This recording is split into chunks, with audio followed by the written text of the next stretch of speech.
and welcome to Aneela's Mic. That's Music Industry Conversations. Today I have with me Denny Ablack. He is the admin for Trinidad and Tobago Music of all types on Facebook. Denny, how are you? Hi, I'm fine. Welcome, welcome. So today we're going to be talking about music industry and all the different components surrounding the music industry in Trinidad and out. So Denny, let's get started. Okay, well, let me introduce Trinidad and Tobago Music of all types. Sure.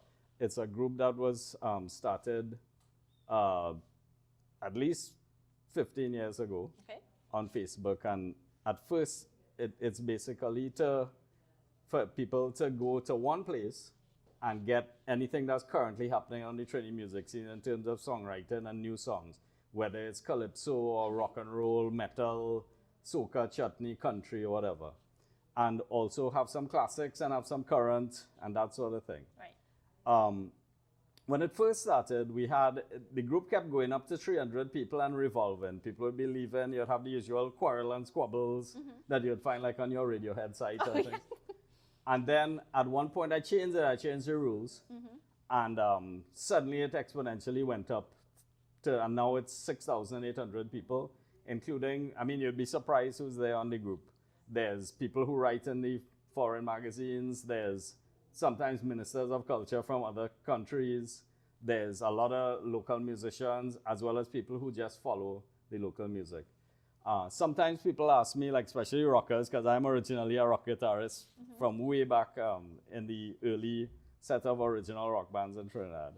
And they ask me, well, why you have all that other stuff and why it's not only rock and stuff like that?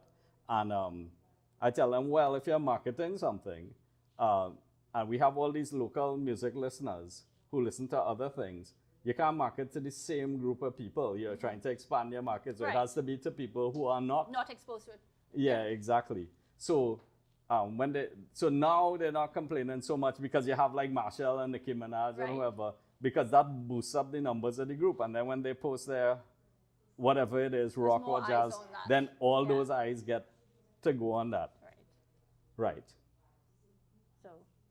So we could go on to the next thing. So later on, what we'll do is go through what's currently happening, like things like Lynchpin and Bull Banka and Terrence and Shania hits are coming out and things like that, right? But now we're going into things which we need to stitch together and to develop the music administration and the music business in Trinidad and Tobago.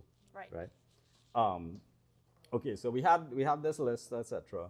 The general topics, and this could be 2-3 hour long videos, and in fact, each one of these topics could be you could get industry leaders and interview them together, etc. Right. So we have genre education, which is music curriculum development, which is integrating the diverse music genres that generated in Trinidad and Tobago into school curriculum.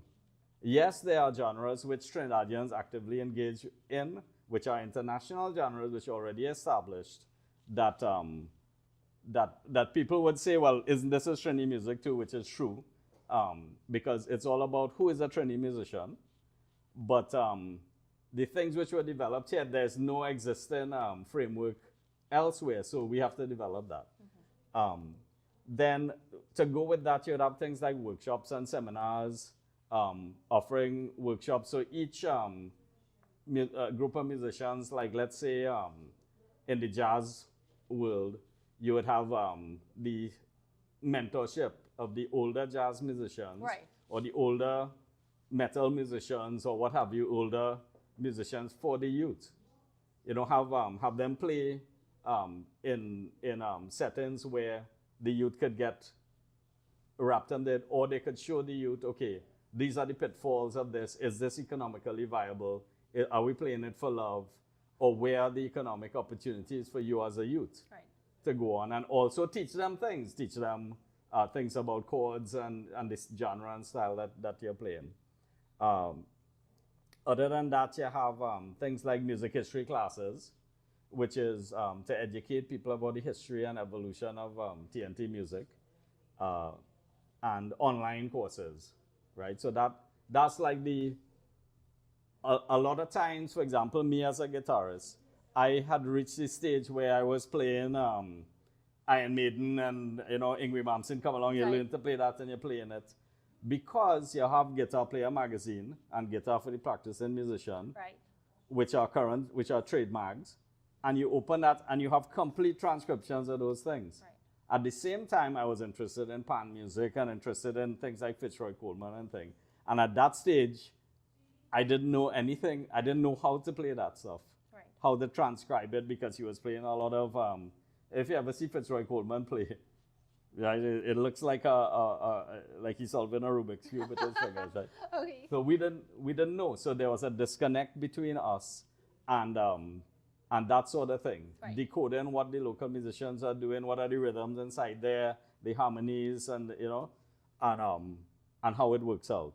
Right. So let me ask, okay, Yeah. so this is all about education, this Yeah. segment here. So what have you observed that's been happening positively in terms of these things that you pointed out in education? Right. So how I learned to well, I'm saying what's not happening. Right. Right. And then I'll say what I know that happens. Right.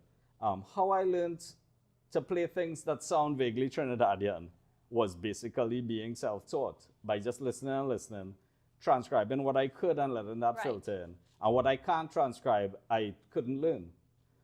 Since then, I've seen Michael Lau Chu Tang, write several books Right. on the topic, etc. Those books require a little bit of music literacy, though. So they are extremely effective.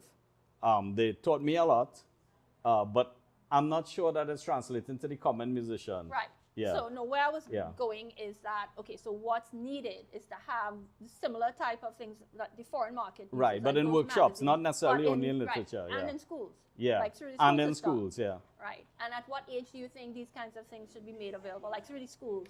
Well, the first thing I ever learned was quattro, Okay. and that was in primary school at 7 years old. And at 7 years old, I know you could play that stuff at the right speed and play all Yeah. the chords and everything. And we all know people think when a young kid could play, it's a prodigy. But the way I know it, we all had to do that in school and we could all play it. Right? So yeah, I think you introduce it at the normal times that you introduce any music into Instrument, schools. Yeah. Which is in standard 1. Right. And so Yeah. this sort of thing the government should be involved in, as well as private corporations.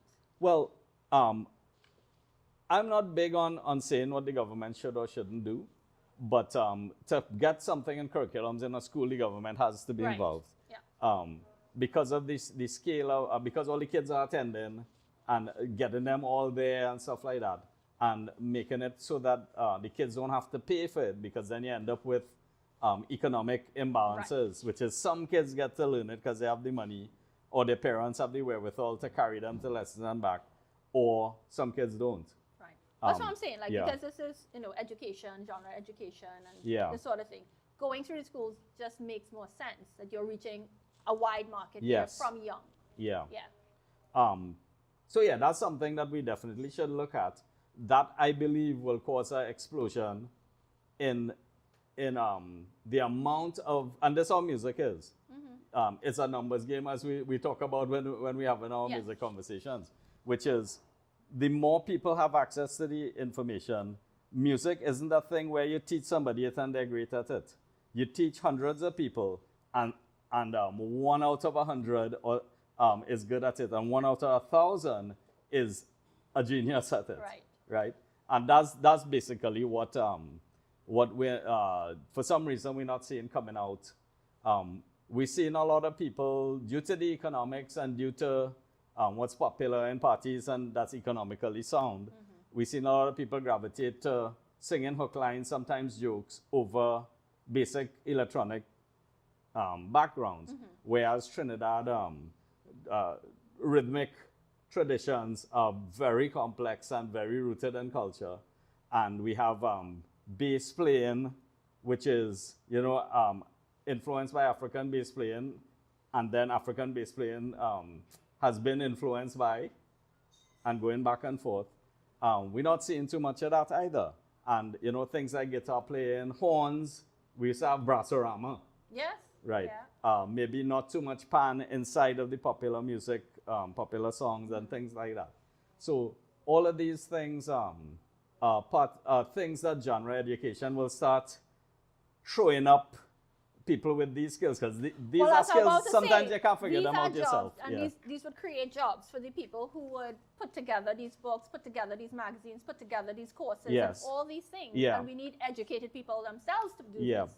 And sometimes when you make suggestions like this, people say, but why we need that and you don't need that? But if you go to another country where there's civilization, if you call it that way, you'll see that all of these things are there. This web of what I'm going to talk of, Yes. which this is only one point. of 12 of 12 points, Yes.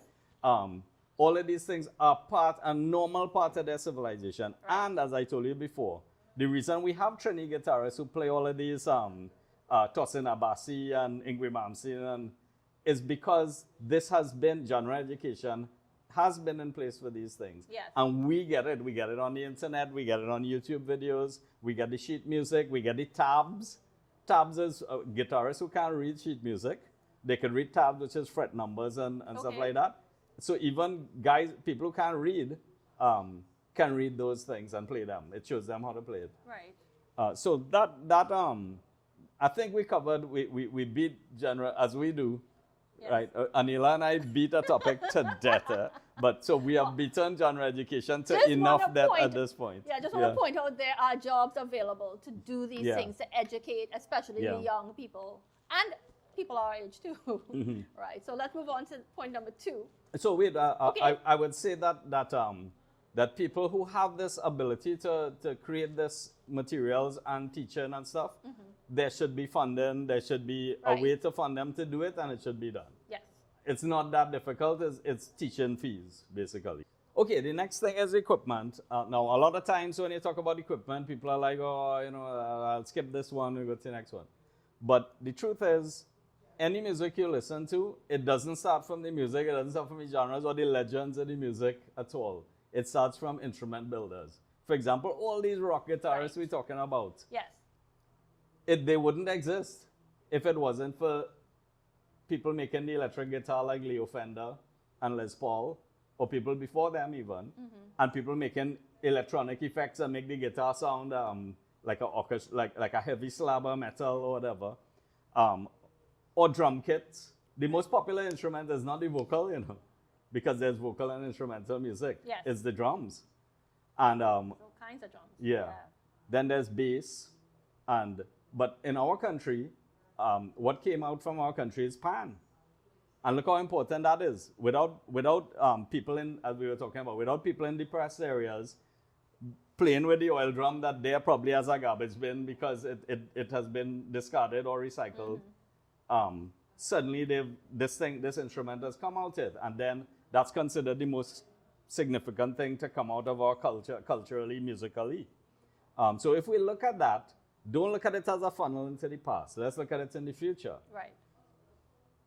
Are there any local craft shops or materials or incentives for people to invent new instruments?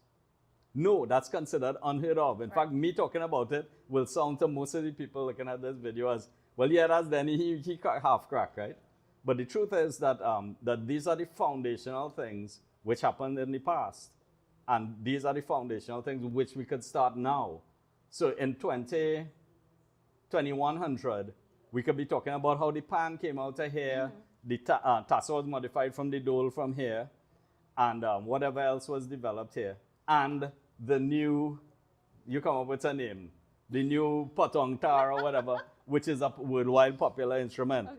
We don't know. It can't happen if we don't have these things in place. So what I have here is like, well, that's one, right? Now, when it comes to existing instruments, we keep talking about economic barriers, right? So access to instruments is important. What you want is so that people of different classes would still have access to be able to learn to play instruments. Right. And there's several ways to achieve that, right? One, subsidized equipment. but this is for more expert players as they go along. When a player rises above, you would tend to think, okay, to get them to the next level, you could subsidize the equipment, because sometimes they just can't afford a good electric instrument. Could be 8,000, and more than subsidy, there's excessive profit and taxes for an instrument. A good basic good instrument of 4,000 US, which is not an advanced instrument, but is above a beginner level, is gonna cost $8,000 in Trinidad, TT. Or more. Or more. Well, I would say 8,000, right?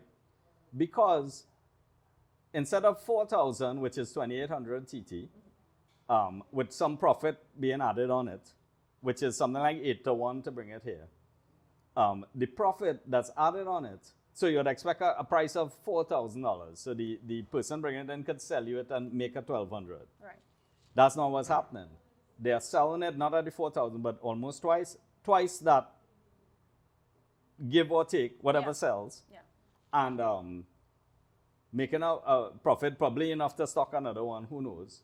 But it puts it out of reach for certain people. So those excellent players who are not gifted money-wise or don't have a degree of and have a lot of money to buy instruments, just don't have the instruments. Right. And then you would have people who come from money or who have professional jobs having great instruments, and they're not really the players. And they're probably more busy in their job, so they're not going to come out and play it either. So that's not that anything is wrong with that, but there's an opportunity there to get secondhand instruments. There's an opportunity to have instrument libraries, which we spoke about earlier. Yeah, I like that libraries idea. So tell us about so how something like that could be set up and implemented. So last year I was in Canada, and aside from the normal public library, in the same place as the public library, they had a tool library. So I was completely interested in this, right? So my father... We're talking about implements, not the band. Yeah. Yeah, not Radiohead and Tool. Tool. Right? So I love Tool, by the way. I love the band. Yes. Right? And Okay, yeah, except their last album, which was a snooze fest. Anyway, sorry. Delete that before Trinidadians faint and keep it try here. to keep it. Let's go Right. with the library. All right. So I noticed there was a tool library, and that meant it was a Canadian could go to this place. This was at Guelph, and borrow a tool like a Hilti, go Hilti up their wall, install their TV brace, install their TV, and then go and return the Hilti. Right.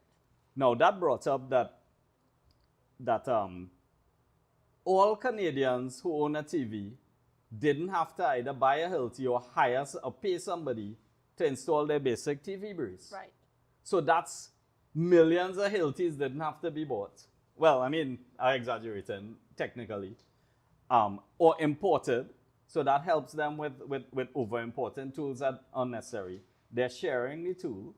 And then there are people who couldn't afford to buy a Hilti. Well, I think that's the point, that a lot of people are not going to be able to afford those instruments. So now we're going to translate that to musical instruments. Right. So if we create something like that library here in Trinidad, but it's for musical instruments, people who don't have the funds to buy can now go and borrow. Okay, so it's a little different with musical instruments because when someone, an instrument, somebody's going to borrow it and have it for years. In fact, it'll kind of be their own in a sense, right? So it's doable. Equipment libraries work. Tools, you borrow it and you return it because it's a one-off job. Yeah. Or you borrow it for a couple of weeks and then the job is done.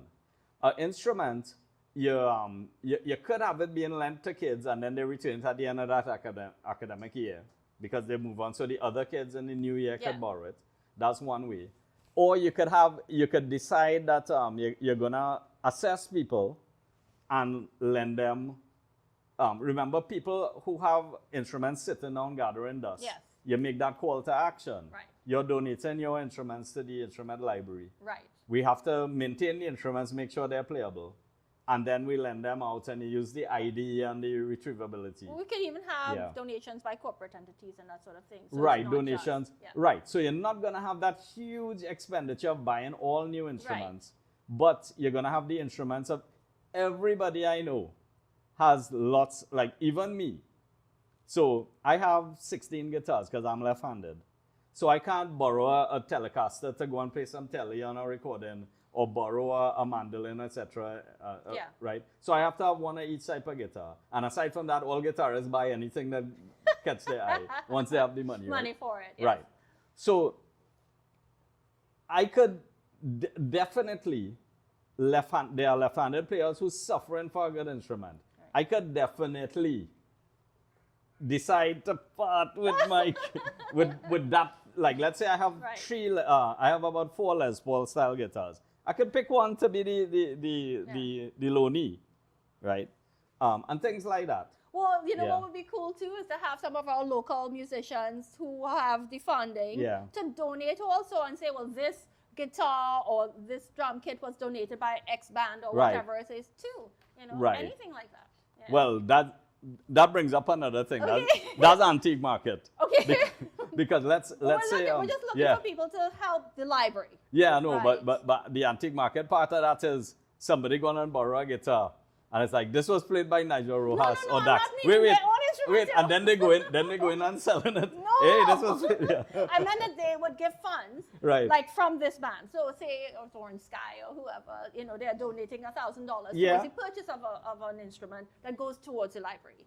You understand? That's what I meant, not that it's their own personal instrument. And it's easier, donating money is great, but it wouldn't happen as frequently. Yeah. But it is easier for somebody with an instrument that sat there for 5 years gathering dust, and use it or lose it. So it's always better that instrument, unless it was a very expensive instrument that you don't want to give away, it's always better that those medium-end instruments that sit there gathering dust because you have upgraded and gone. Maybe you've upgraded and you're not going back to that instrument because you've got a better thing of that type. And it's better it goes. Well, either you donate it or you sell it at a steal of a deal so that the younger players could get... They could sell it to the library.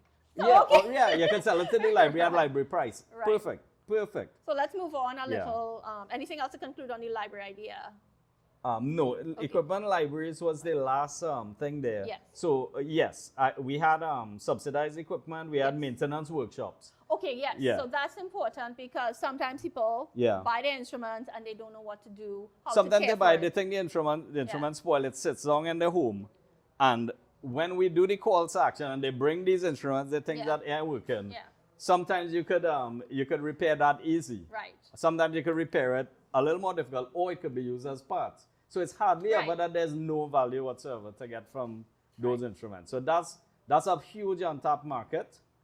Maybe Facebook Marketplace has been helping, but I've been seeing people sell things at 75% the cost price on Facebook Marketplace. Cost price plus the markup coming in. So maybe not that so much, but I'm sure they have things that are not selling, or they have ways in which to engage these type of things. We had a similar thing in animation. I was on the board of the animation board, right? And that was one of the things we were talking about, equipment libraries. You know, when these more expert people, they always get the newest thing. Right.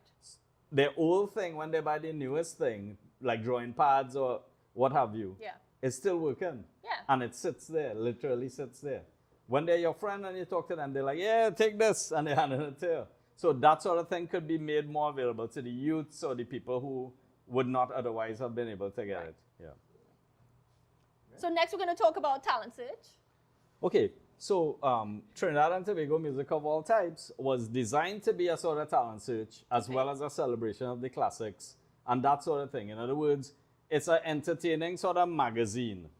So, something like how if you're flipping through a Billboard magazine or a Guitar Player magazine, you'll see a steady stream of things which is not just factual. It's stuff that's fun and you can check it out and listen to it and participate, like and dislike and stuff like that.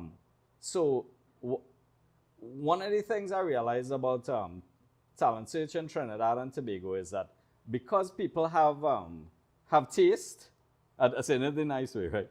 Because people have taste, they like a very narrow set of things. So if you talk to somebody about Trini music and they're a rocker, they'll tell you a few things. And if they are extreme metal rocker, they'll tell you a very few things. And if you ask somebody who is more into some other genre, they'll tell you extremely few things.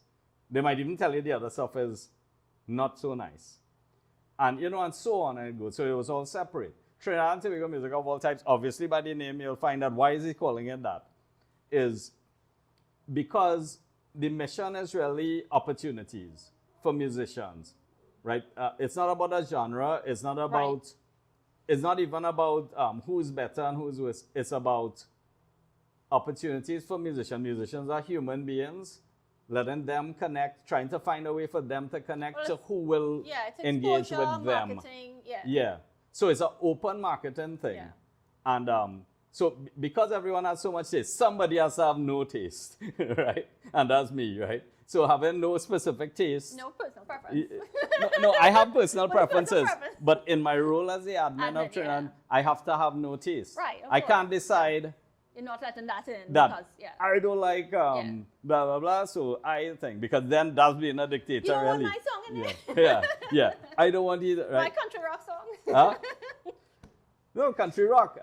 Everything adds, as the Rolling Stones promoter once said, there is no bad publicity when it comes to that. Right. Negative. Actually, negative publicity can boost your recognition. Yeah. In fact, the three biggest posts yesterday and today is Trinidad Killer did a Terrence and Shania song.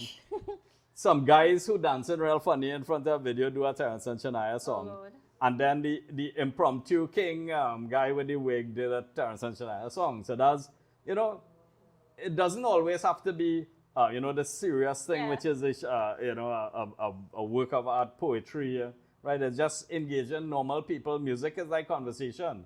Just normal people get a little laugh.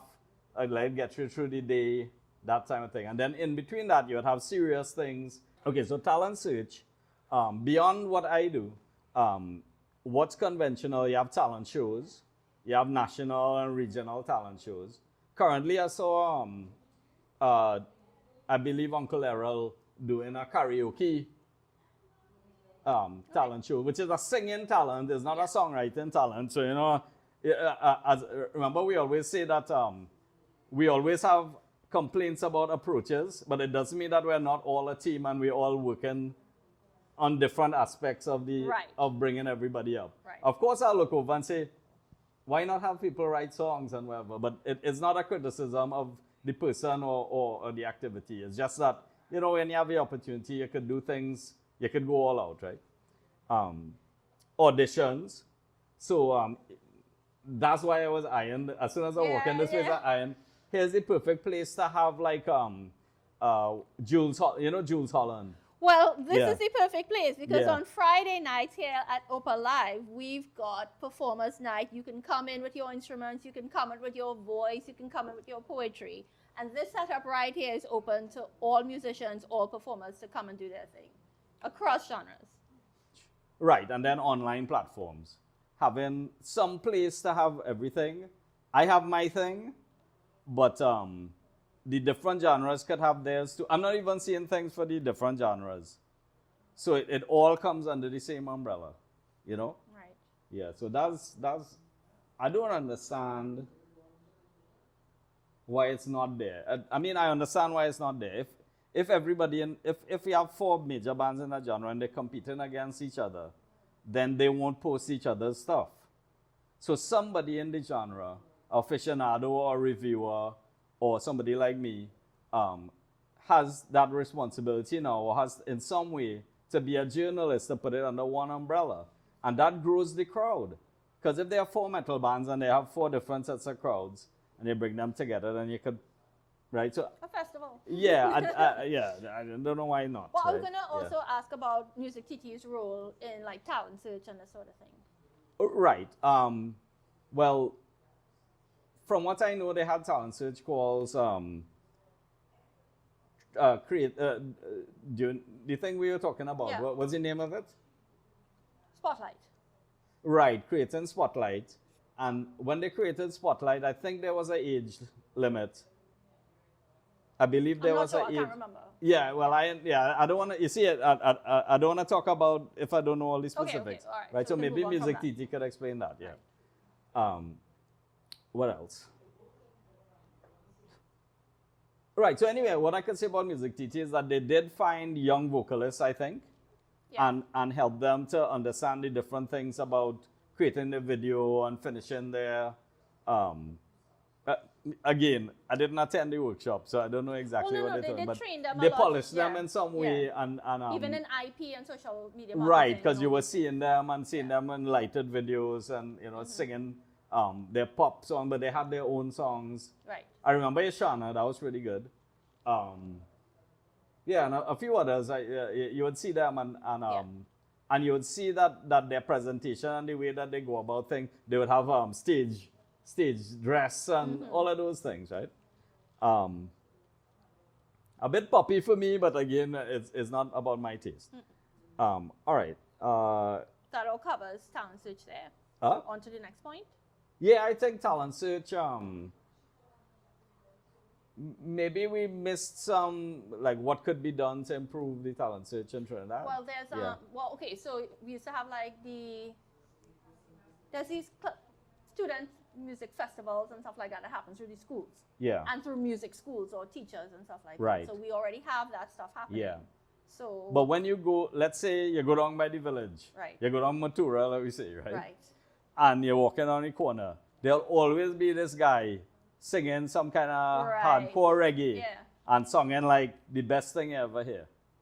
The lyrics on point, Well, I want to tie that into your recording point later on because I saw you have mobile units. Right, yeah. And that guy, you'd realize this guy is not going to be able to record this, right? You talk to him, he doesn't know anything about recording. He's just writing a song and he's singing it with heart and soul. When you carry somebody like that into the studio, then you have to decide, okay, what's the chords he's singing over? Because he's singing and you have a real melody and he's singing based on what he heard, it's coming in and then it's coming out. Everything he's singing sounding beautiful. But somebody has to be a music technical person now. Okay, what chords go with that? If you just put a normal track with normal progression, he'll try to sing the same melody over those chords and not work. Yeah. Right? Because there's no music education there. I was going to say it ties back to education. Yeah, there's no music education there. So he has the talent, but then when you go in the studio, then there's come out and like somehow realize that something wrong, Or the way they're singing, they might stretch and pull time. But that wouldn't work when you're playing with another instrument.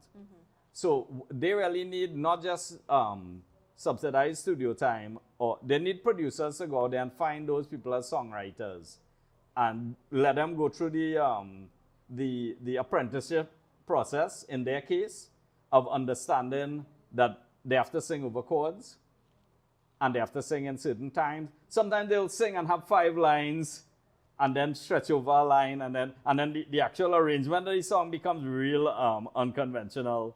And that's always a debate between musicians and singers like that, which is, no, just have 4 lines or have 6 lines.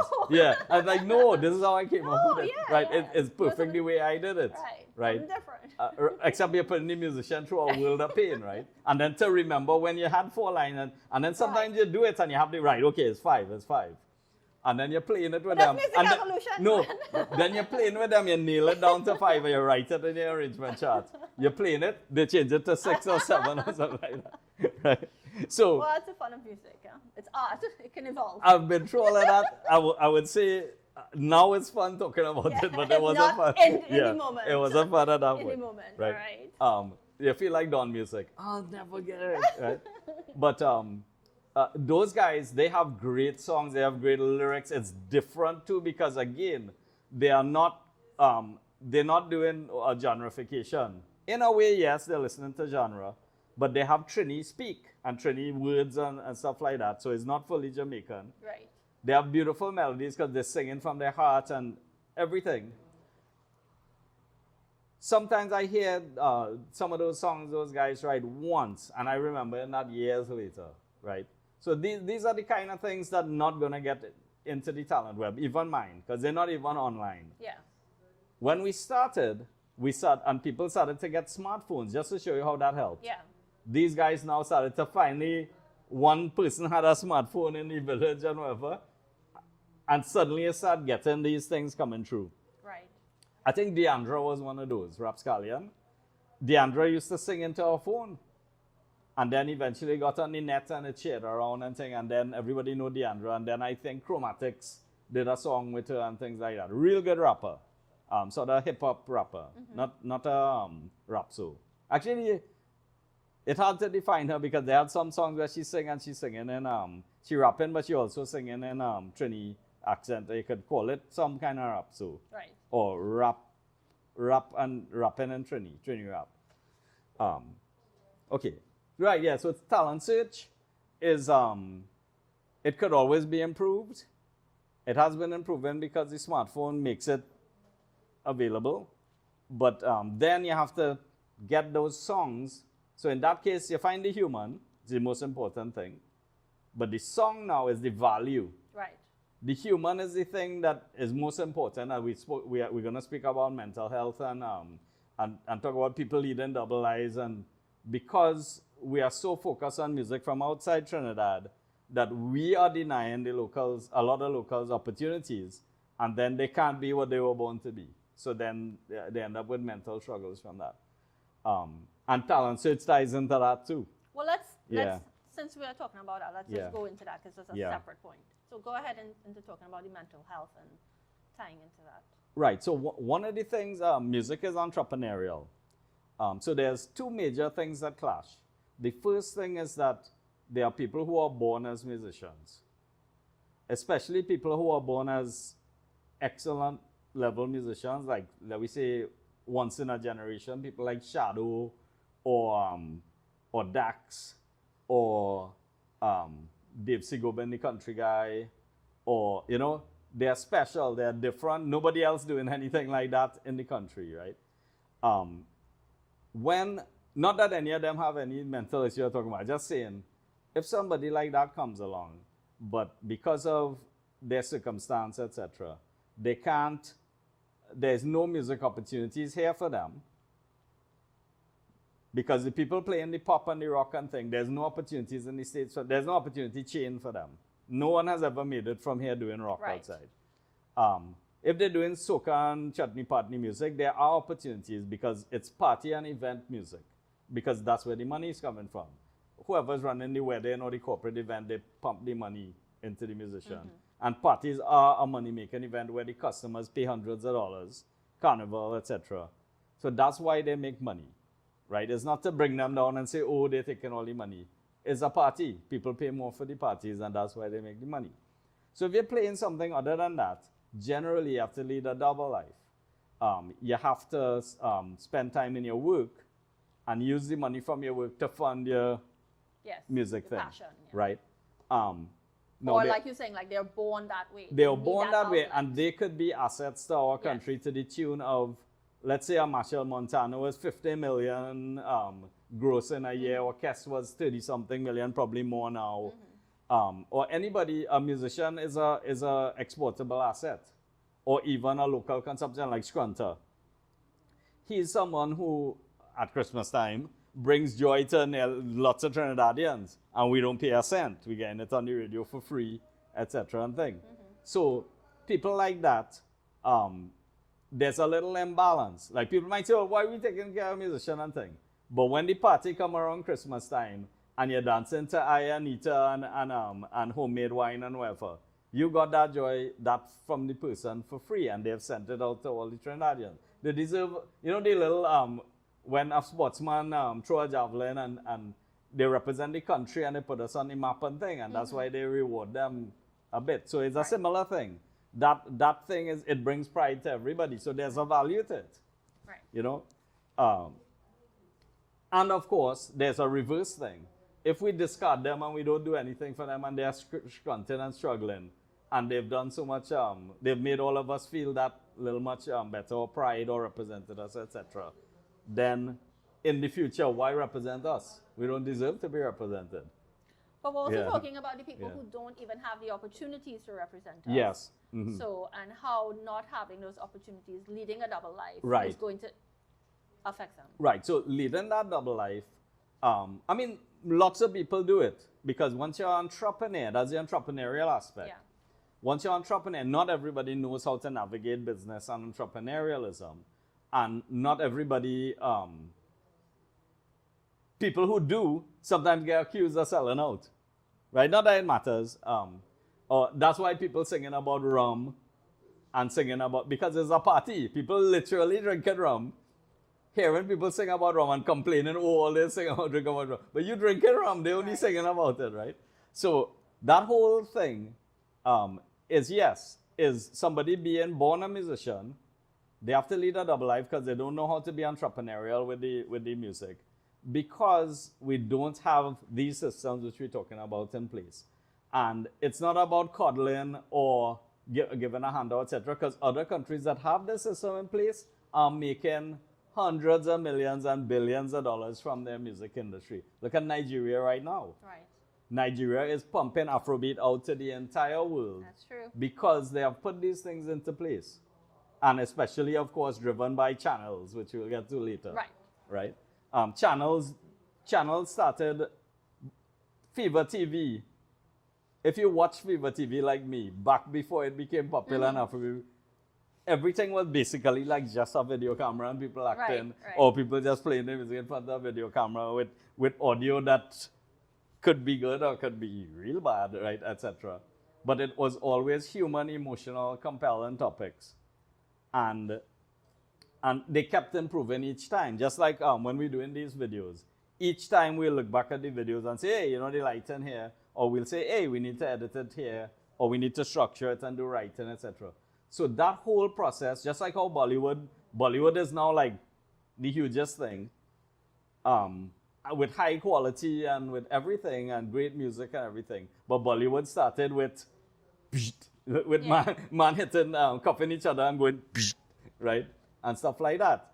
And bad audio with only mids, right? And, you know, that sort of thing. So where were we? We didn't really finish the point about mental health. Okay, so the whole point about it is this, that the entrepreneurial side of music, that's what we went into there. Yeah. If you get these things right, there'll be a system with a talent search and opportunities. And people like this could be found and brought into the opportunities and become earners, pride inducers like Scrunter, etc., and all these things for the country. Right. They are assets. In other words, they are assets, but currently they are discarded. And then they end up in, some of them struggle through it and they live, and right. But just that amount, we know the stories of people who commit suicide. I can't call the names out of respect for the people, right? On the other hand, did you know that Trinidad's suicide rate, I saw it in the papers online maybe today, was 8 people for the year? 8 people, in the equivalent time, there were 48,000 suicides in the US. And we are 1/200th the population of the US. Right. So essentially, in the time that we had 8 suicides, the US had 1,200 suicides or something like that, like hundreds of suicides. Yeah. So I don't know whether we're doing bad or whether we're just tough or what, but that's pretty healthy. So I have to give kudos to the Suicide Watch or whoever has been dealing with the mental health professionals and things like that. So now we're going to talk about song development, recording, and channels. Okay, song development. So I don't know if we cutting out that rambly section I had about the guy on the corner. Yeah, no, but, we're not. Okay, so the guy, songwriting workshops will solve that problem. Yeah, okay. And a songwriting workshop will show people, you know, there are people who know music inside out, but they can't write a song. Or they don't have anything to say or lyrics and stuff like that. Nothing wrong with that. They're good at music. Not everybody can be good at everything. Then there are people who write lyrics who are on the level of poets or whatever, but they can't write a song because a song is not a poem, right? This bridges that, and it finds that next, I don't want to call the name because everybody's overrated him. Who finds a good lyricist? Oh my gosh. Yeah, who finds a good lyricist? Tom York!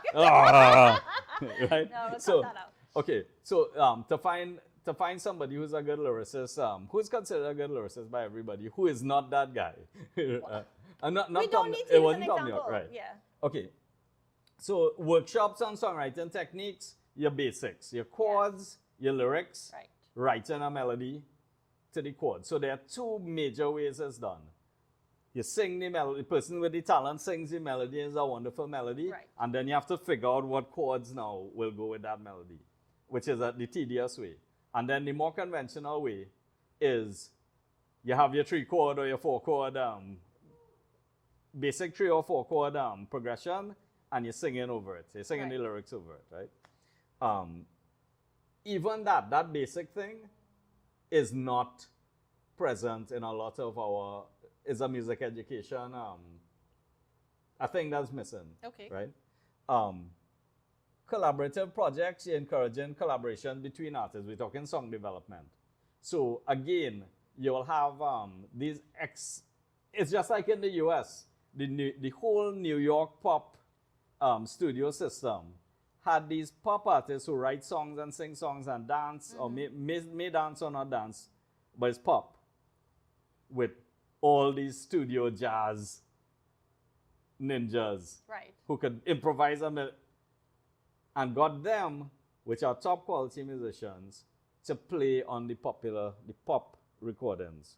You get excellent music and chords and all the music craft Right. and the song craft together, because those are two different streams of musicians. That's something we haven't been doing here. That sounds exciting. I like it. Yeah.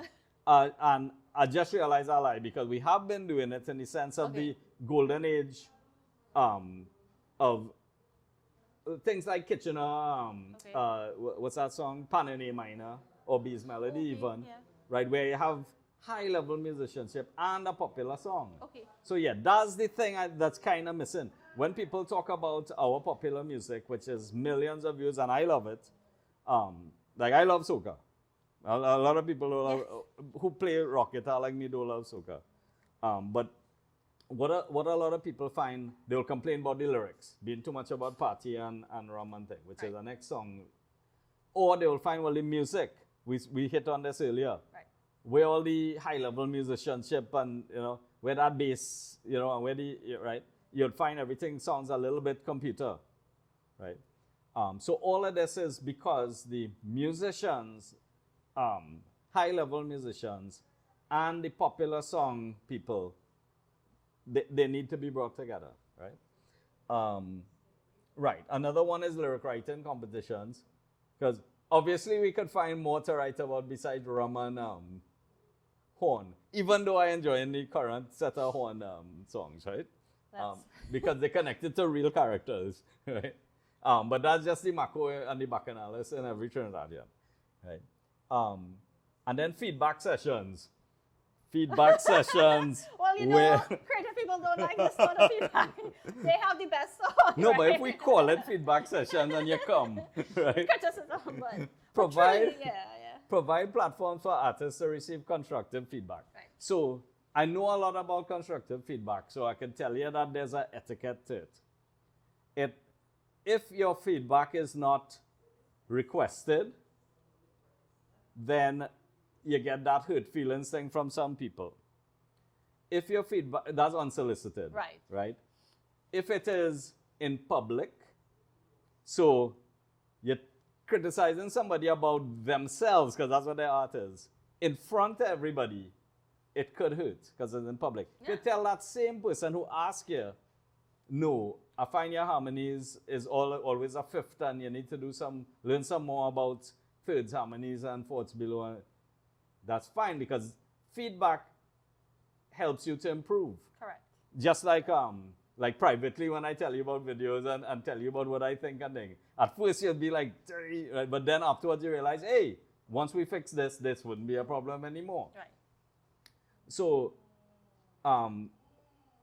so public as well, and also if it's the spirit in which it's given. Sometimes people go out and they cha because they're trying to attack you. It's not your friend. It's not a friendly feedback. And that again is where musicians get things. So it's not just that they're sensitive. It's that they're put in a situation where you're standing up here and they have a sniper on a tower and he's shooting at you, right? So that's how it's worked. I always give feedback. People always ask me for feedback. I ask them, are you sure? Once I go through all those elements, solicited, you gotta give the positive first and then the negative. Yeah. And don't be attacking, you're trying to improve them. And after you finish with them, it will be improved. And it's not in public. Right. Unless they agree to it, I never get any problems with that. Never get any problems. All right. That's it. So, and now we're going into recording and what's right. lacking or what's needed. Okay, recording, new topic. So, things have changed since my early days. You would have to go into the studio to record a song, and that's set in your back. That's a big studio with reel-to-reel and things. So they didn't have no home studio and people on a computer and thing. Right. And that would set you back like a $10,000. And your band have 10 songs. That's a lot of money back in those days. You can't do it. Yeah. Because you're not seeing where that money coming back, yeah. right? So if you had to be a rich kid, or you had to be a guy who working and willing to take that money, which could buy a car and throw it into to that, right? So it just ain't happening, right? So at that point, you had to go to somebody who sponsor you and work out something where they make back money from you, right? That has changed, thankfully, because of computers and Logic X and GarageBand and all those things, where people could do their demos. Now, most of what we do here, we spoke about this before, is good sounding demos. Why do I say that? I'm not dissing the local industry. Obviously, I talent search it, I love it, and I pump it right through. But it's not produced. It's sound engineered. So there's two different things. We have great sound engineers who have reached the stage where sometimes you can't tell if it's a foreign recording or a local recording, right? Some of them. And but produce meaning a producer and arranger like Less Than Paul will come in, rearrange. Now you can have that big long intro, right? This going on radio. Nobody knows your band, so why not start and make it more concise? The choruses, there's no chorus in the song. It sounds like one long verse or a verse followed by a different verse by a different verse, and so on. Those kind of things. Or like what Quincy Jones would have done. The best thing to know what a producer is to listen to Michael Jackson's demos for Thriller, right? Yeah. And then you'll learn what a producer isn't. Because what people think Quincy Jones did, which was everything, that's not true. Michael Jackson had those songs, right? But what Quincy Jones did do, you could see it. I mean, it's hard to explain any other way. You have to learn it by experience, or seeing it. So we need to have producers. The top producers are very expensive.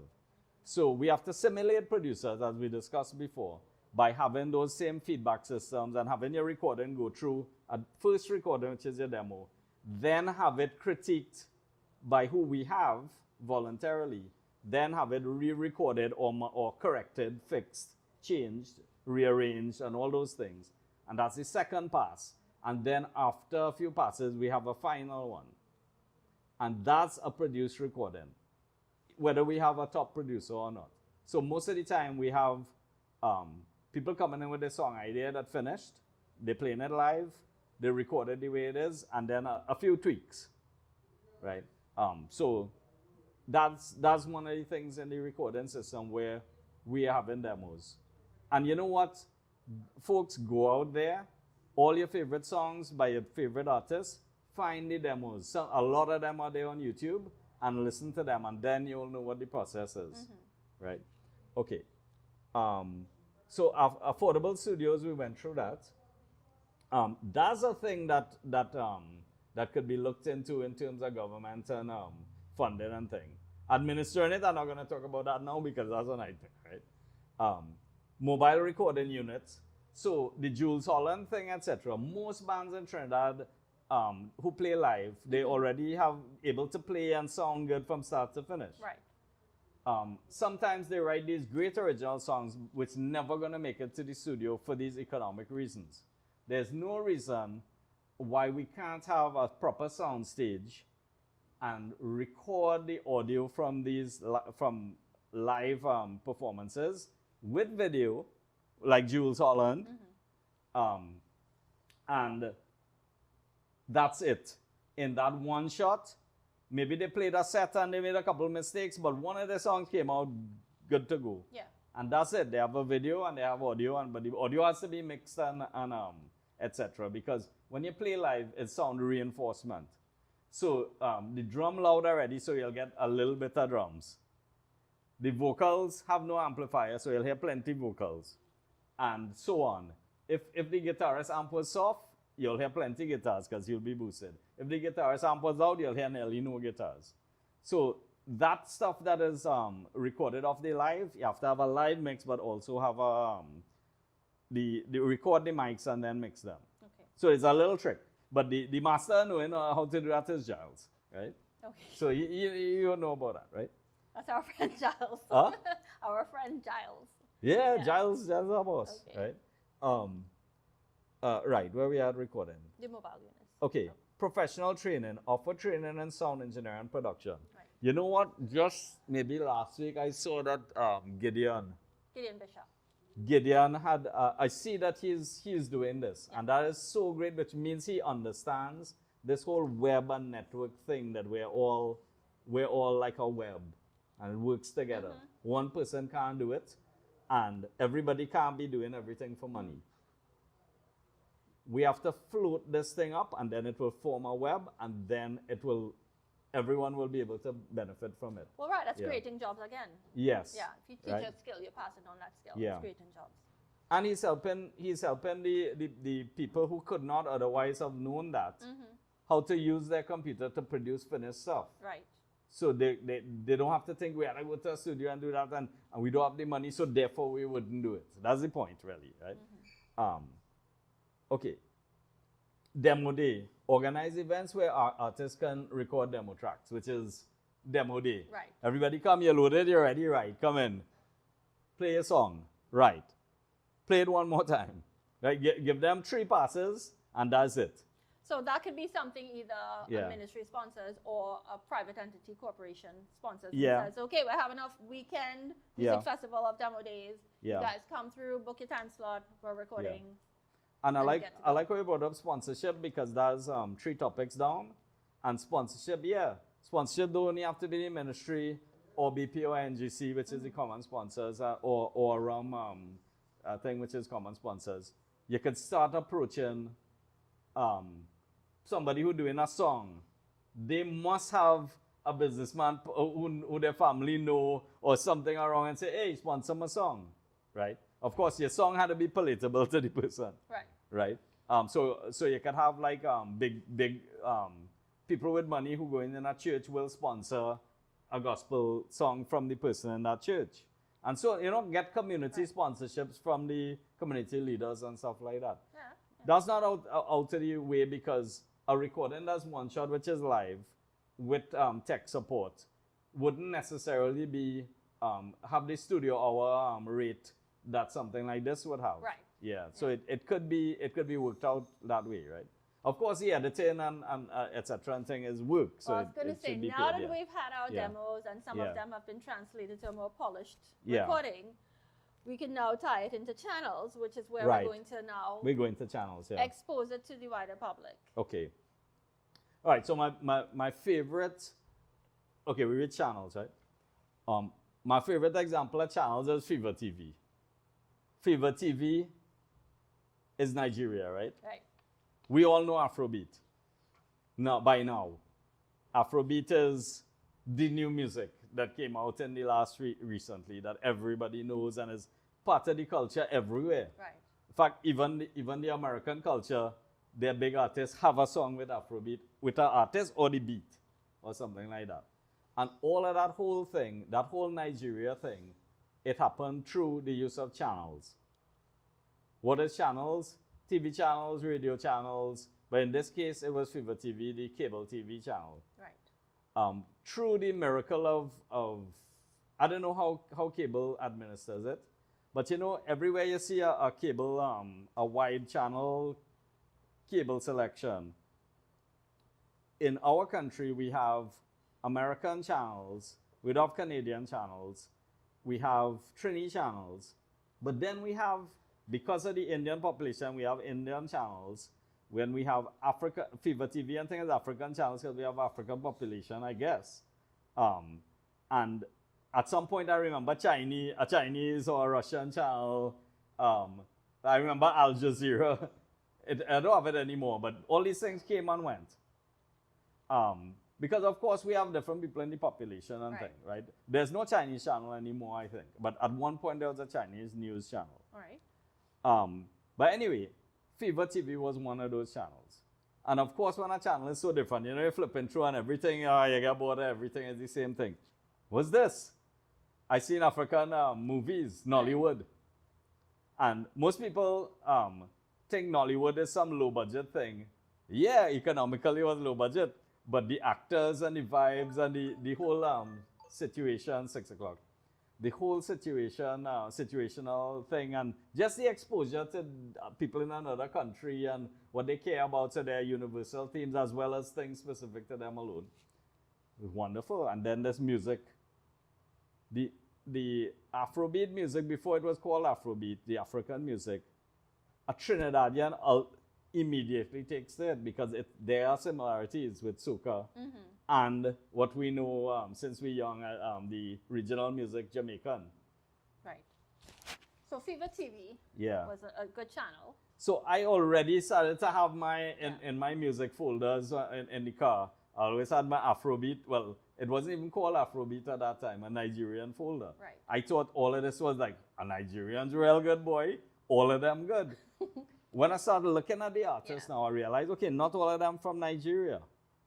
So they're coming from other parts of Africa and they're going through the Nigerian. So because it's like a Nashville. Yes. Right? So all of this, we had more funding, we have more variety, we had more talent. Well, I'm saying we have more talent, but right, because of the high level that I know in terms of the playing and we didn't produce something that went to the whole world. We produced soca, which went to all the festivals. Diaspora. Right. But there's the thing that and this is just my personal opinion, the thing that Afrobeat had that cut across even more to everybody, there was a kind of elegance to it.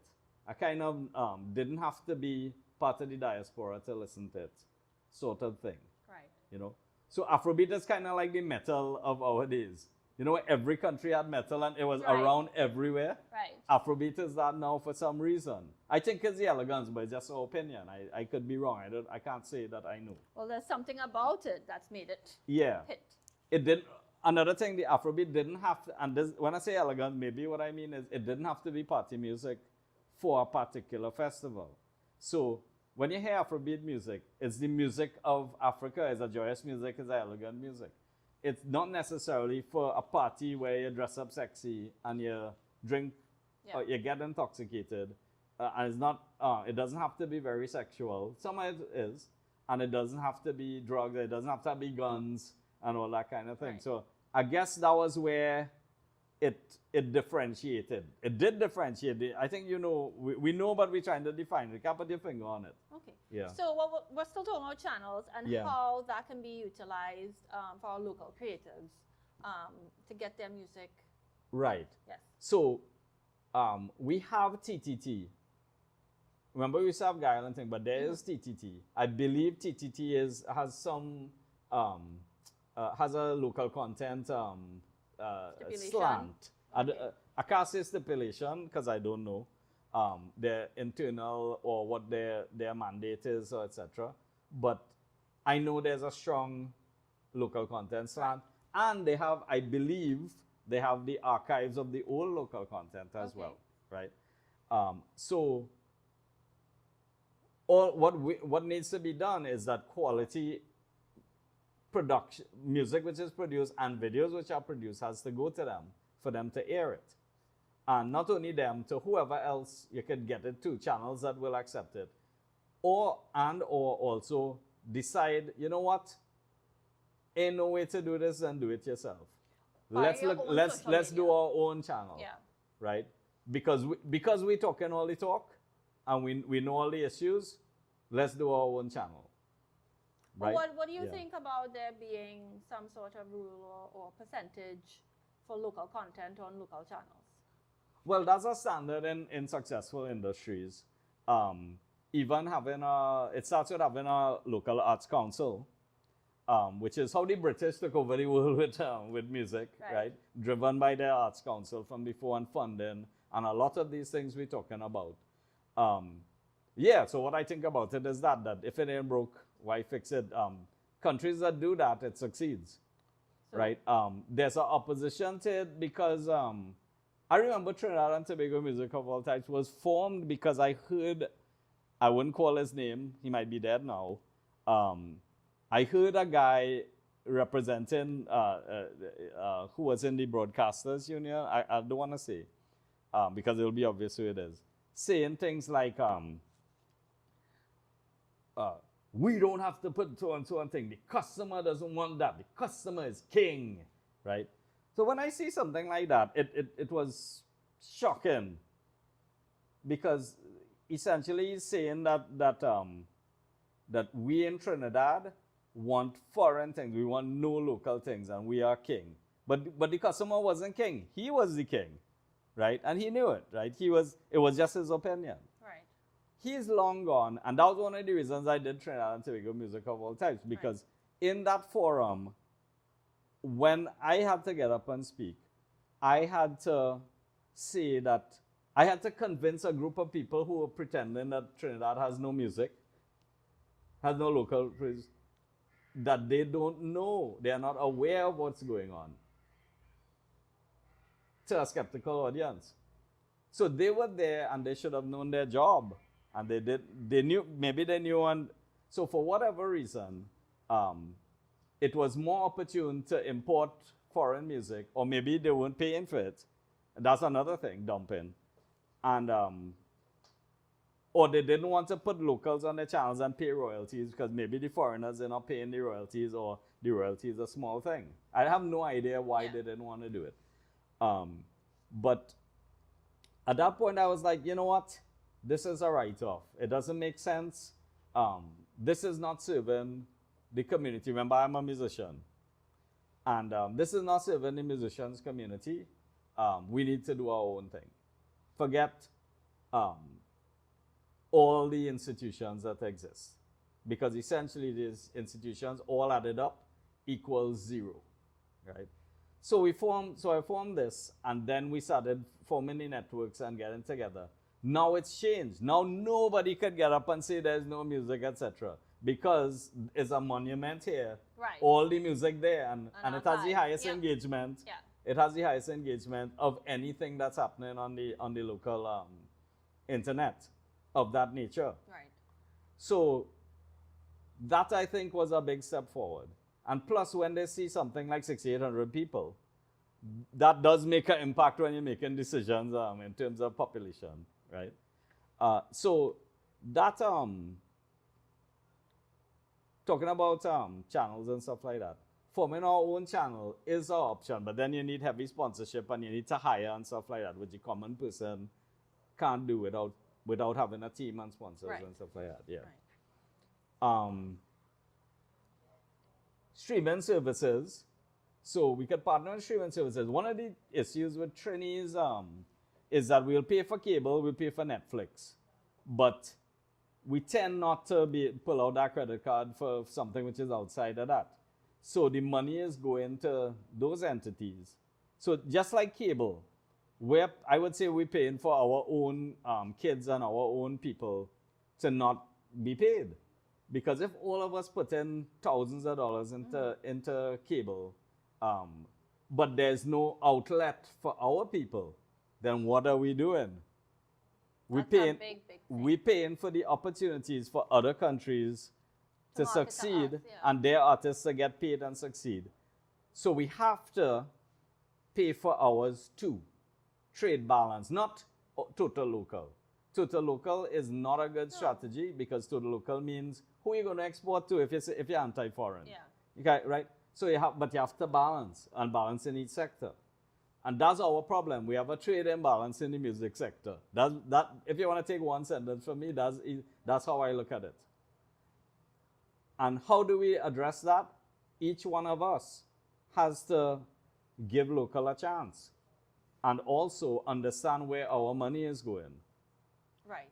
Well, and you're Yeah. saying, okay, so the Yeah. Arts Council is a big deal to have that step forward, and then having more local content across media, be it TV, radio, streaming Yeah. services, and this sort of thing.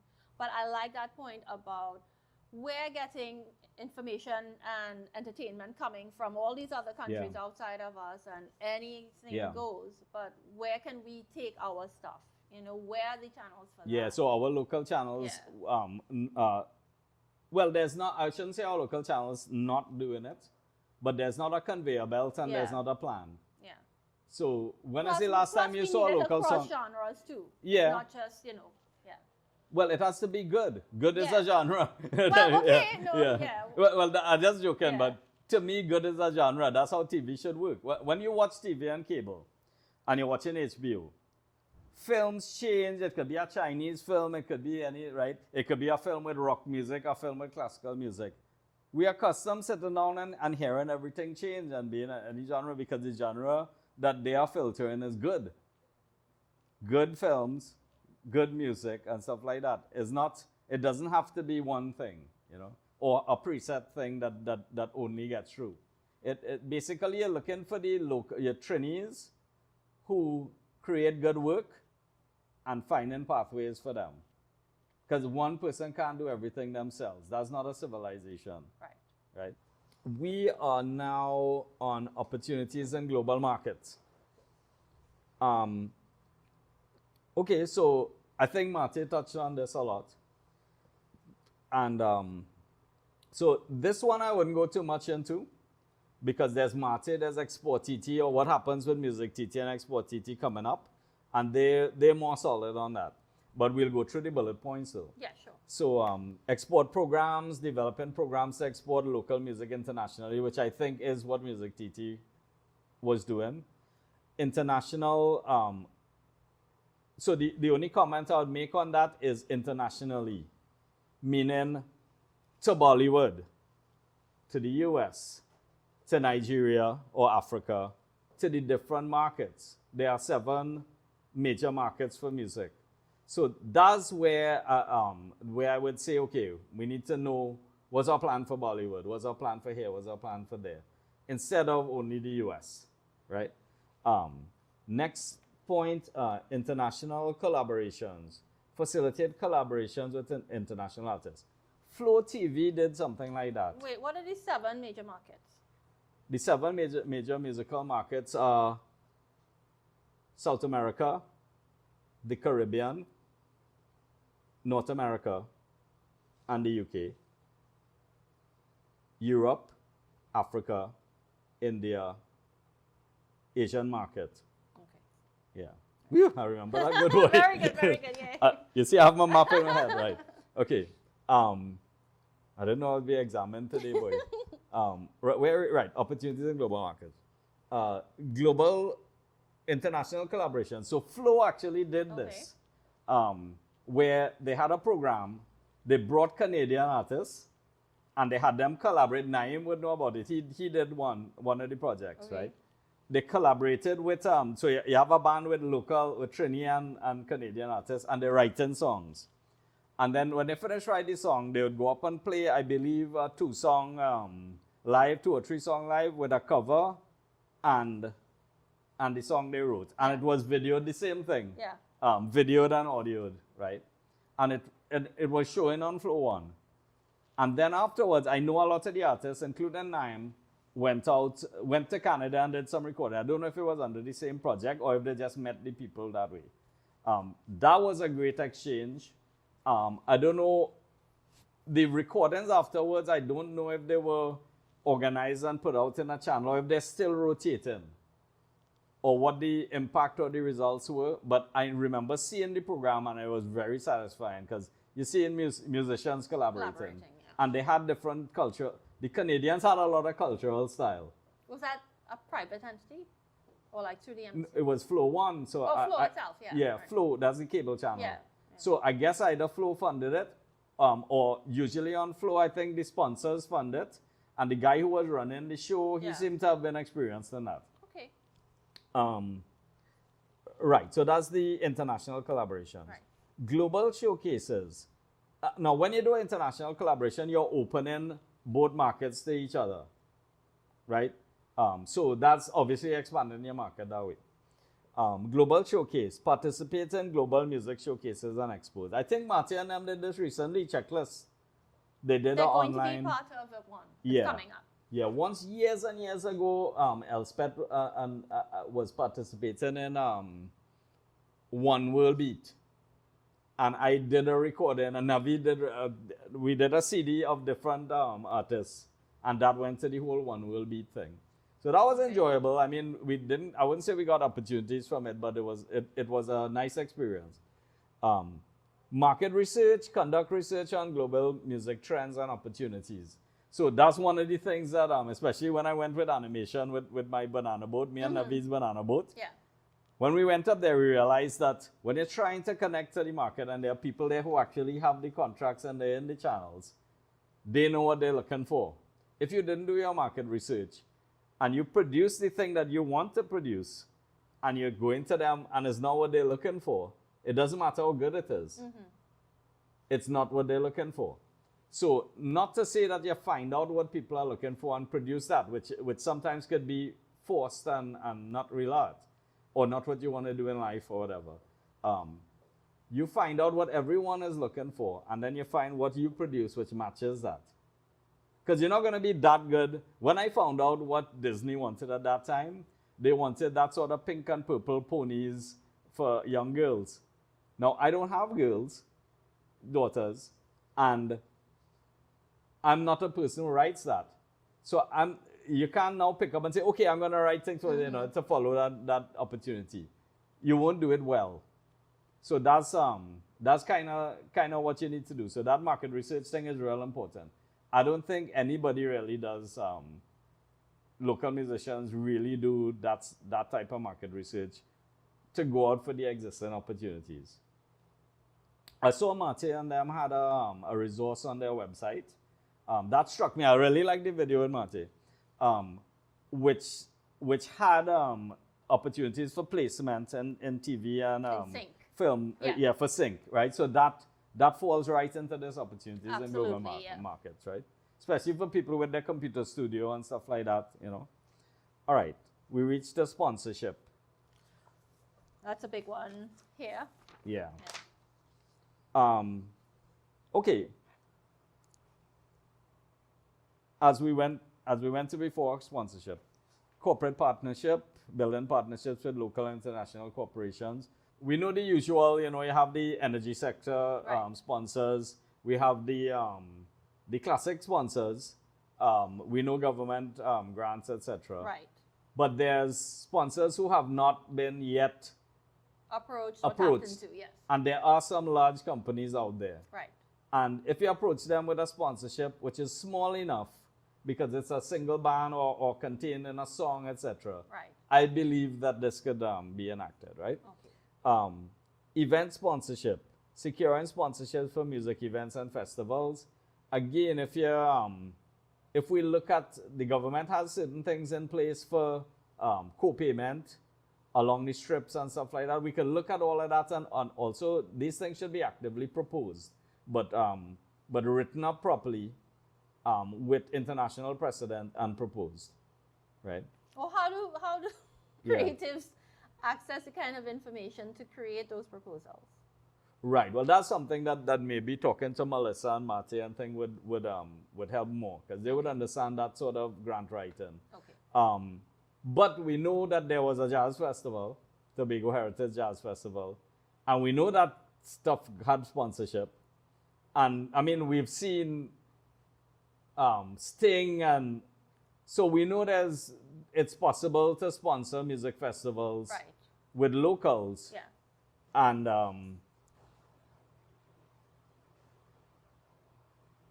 have attendance. You have large festivals, you have attendance and etc. And let the locals get paid, and maybe a foreign act if you want to say it's a bigger draw, because that was the whole argument for that. And work it out that way, but be a little more active in the local component. Right. I would say, right? And there was Caribbean component. Remember when you would always have Steel Pulse? And I would be so glad because it's like, okay, I see Rod Stewart and Steel Pulse, but I rarely come to see Steel Pulse. Yeah. And especially the drummer, right? All right, brand collaborations. So collaborating with brands. You know, you would see some of the drink brands. You'd see like Monster and people doing their T-shirts with their Monster and it getting sponsored and stuff like that, and so on, right? Crowdfunding,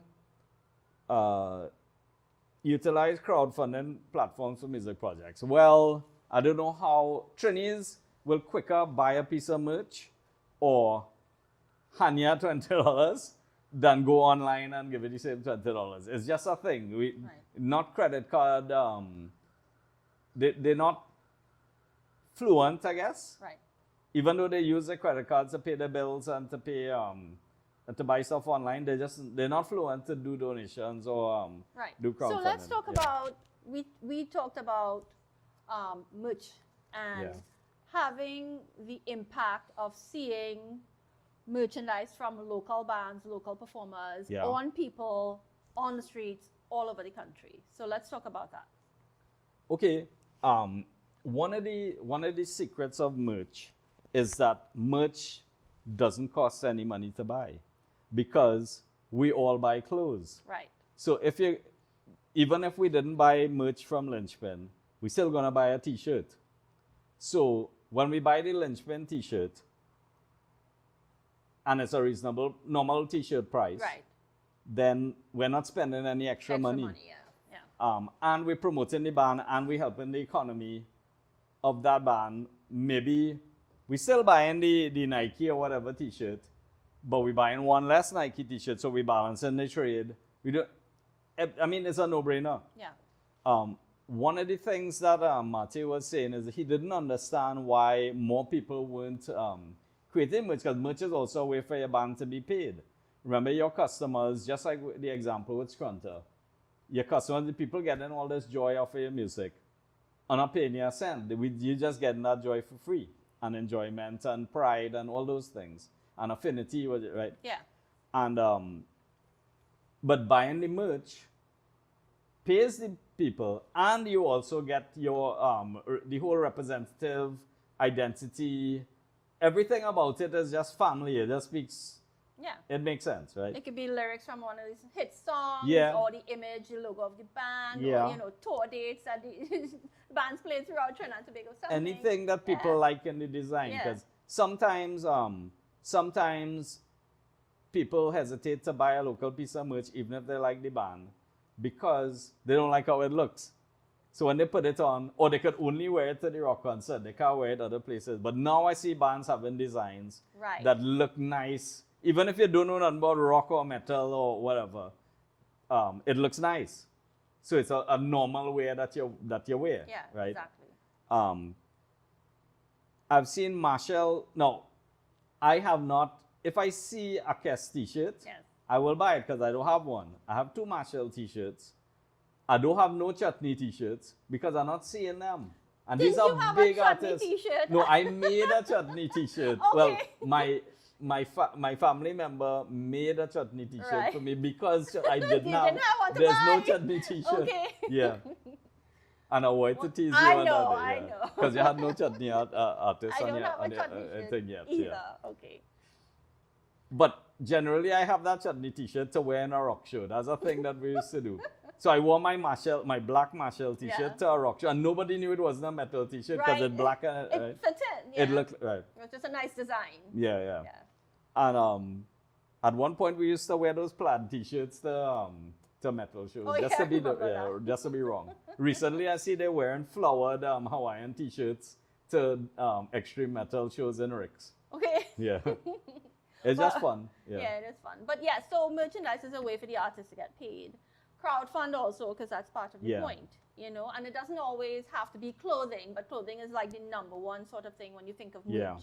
There can be other stuff, household things, like glasses or coasters or Anything whatever. you use and you would I have saw buy it Rihanna anyway. had those Yeah. cool coasters and little keychains with guitars, Yeah. names on there and things like Caps, just well Yeah. designed. that. Well Logo, designed, cap. cool looking. Yeah. Even if nobody, I mean, we have this argument in the rock world where you'll see Kim Kardashian wearing a Metallica t-shirt, and saying, oh, she don't listen to it. But no, if it's Kim Kardashian, she have billions of followers. Yeah. And people don't know about Metallica, they get They to know now about can look it up. They I can would look it love, up. I love Yeah. Voivod and Fates Warning, which most people don't know about. Right. I would love if she wore that. Right. But yeah, it's the same thing. You can get your local celebrities. You can get Marshall to wear a Lynchman t-shirt. There you go. I Right? didn't like Jared. Yeah, Jared. Yeah. Or Kes. I sure you can get Kes to wear a Lynchman Right. t-shirt, right? And things like that now. Little Yeah. fun cross-cultural things. Right, Yeah. right. Right, yeah, so that's that was to do with merch, right? So we could right, we could also say that it could be the main stream of income for the band. Yeah. Because now you're not selling CDs. Well, okay, Yeah. so that's the thing. So people aren't really buying CDs anymore. Everything's No. kind of like streaming. It's streaming, but they're not So really buying the payment that you're streaming. going to get from Yeah. streaming is going to be very, very small. So Right. it's live performances. If you're Yeah. able to do live performances, get paid by the promoter, the venue owner, Yeah. or something. And if you're not getting shows, then where else can you earn from? So It has to be the merch. Yeah. Because remember, if you're leading the double life, while you're getting your entrepreneurial business up, you can't play live enough because you still have to work. Yeah. So you're kind of caught in a revolving situation. You're not going to earn more from it. You're going to cover your expenses more or less from it. The merch changes that. I know bands that sold their t-shirts and they got the money to do recordings. Right. Then they do the recording, then they create a t-shirt with the song, and then Yeah. Which is cool. Yeah. Do you think, well, I know vinyl is like a thing Yeah. that's been coming back. I mean, is that something that people can think about doing here in terms of getting their music out as opposed to streaming also? Well, I saw Gary do, Gary, I believe he went Nashville, or he's working with country artists. And he did vinyl. I saw him picking up vinyl. And that reminds me to buy one of it. I'm not sure if he has it available to buy or whether he did the vinyl for his own purpose. Because, it's a different sound, etc. But vinyl is a thing, is a collectible, is tangible. People like to have that artifact in their hand. Yeah. Because that's one of the reasons a lot of people, they don't buy the music. The way music used to be viewed is you gamble on the album. You buy the album and you like 2 songs, or sometimes you like all the songs. Right. Now, they're not even buying the song, like they're waiting for it on YouTube and listening to it. But it's understood. So it's not like I'm saying that this is a bad thing people doing. It's kind of understood. So music is kind of the promotion for the artist now. Right. It's kind of sad because artists, I remember when I was younger and buying, somebody puts out a local LP and thousands of people buy it and the man making, Yeah. right? And from that, he's prospering. Thousands of people, especially Crazy, when Crazy was putting on LPs, every home had those things. Mm-hmm. And now that stream is gone. And that brings the recording funds down. You have to pull out your pocket to do the recording funds. So therefore, you're not hardly recording. Instead of recording albums, you might be recording a single that you just can't not record. Right. And that's kind of what was happening. But I mean, we talked about Yeah. other ways that, sponsorships or whatever. Yeah, well, now they things have like that. computers and software But and that kind of thing. Yeah. Right. But what we're actually talking about is income streams for Income the streams, creative, yeah. right? So merch is one, and then, why people aren't downloading Yeah. stuff from streaming services. Yeah, so people aren't downloading.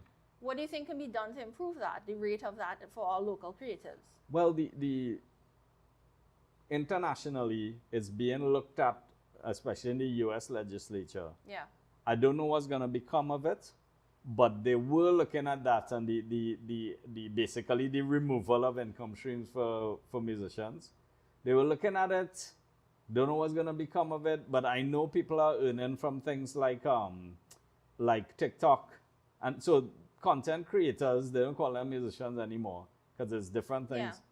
are earning using not Spotify and thing. I've heard that you're hardly earning anything from that. Right. But there are people creating videos and musicians creating videos with music Yeah. that are making from streaming platforms. I think in Trinidad we may have to fix the barriers though. I think we have barriers to getting paid from streaming and stuff like that. Okay. Yeah. So we like either we are not eligible in the region. There's some barrier to us making that kind of money. But that's even, is there like a local streaming platform or regional? There was a local, I remember I was telling you this. Yeah. There was a local,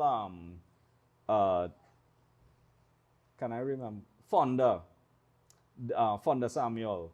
She had a local streaming thing that attempted to grab, the calypso, the soca, everything that was local. Okay. And real professional looking site, etc.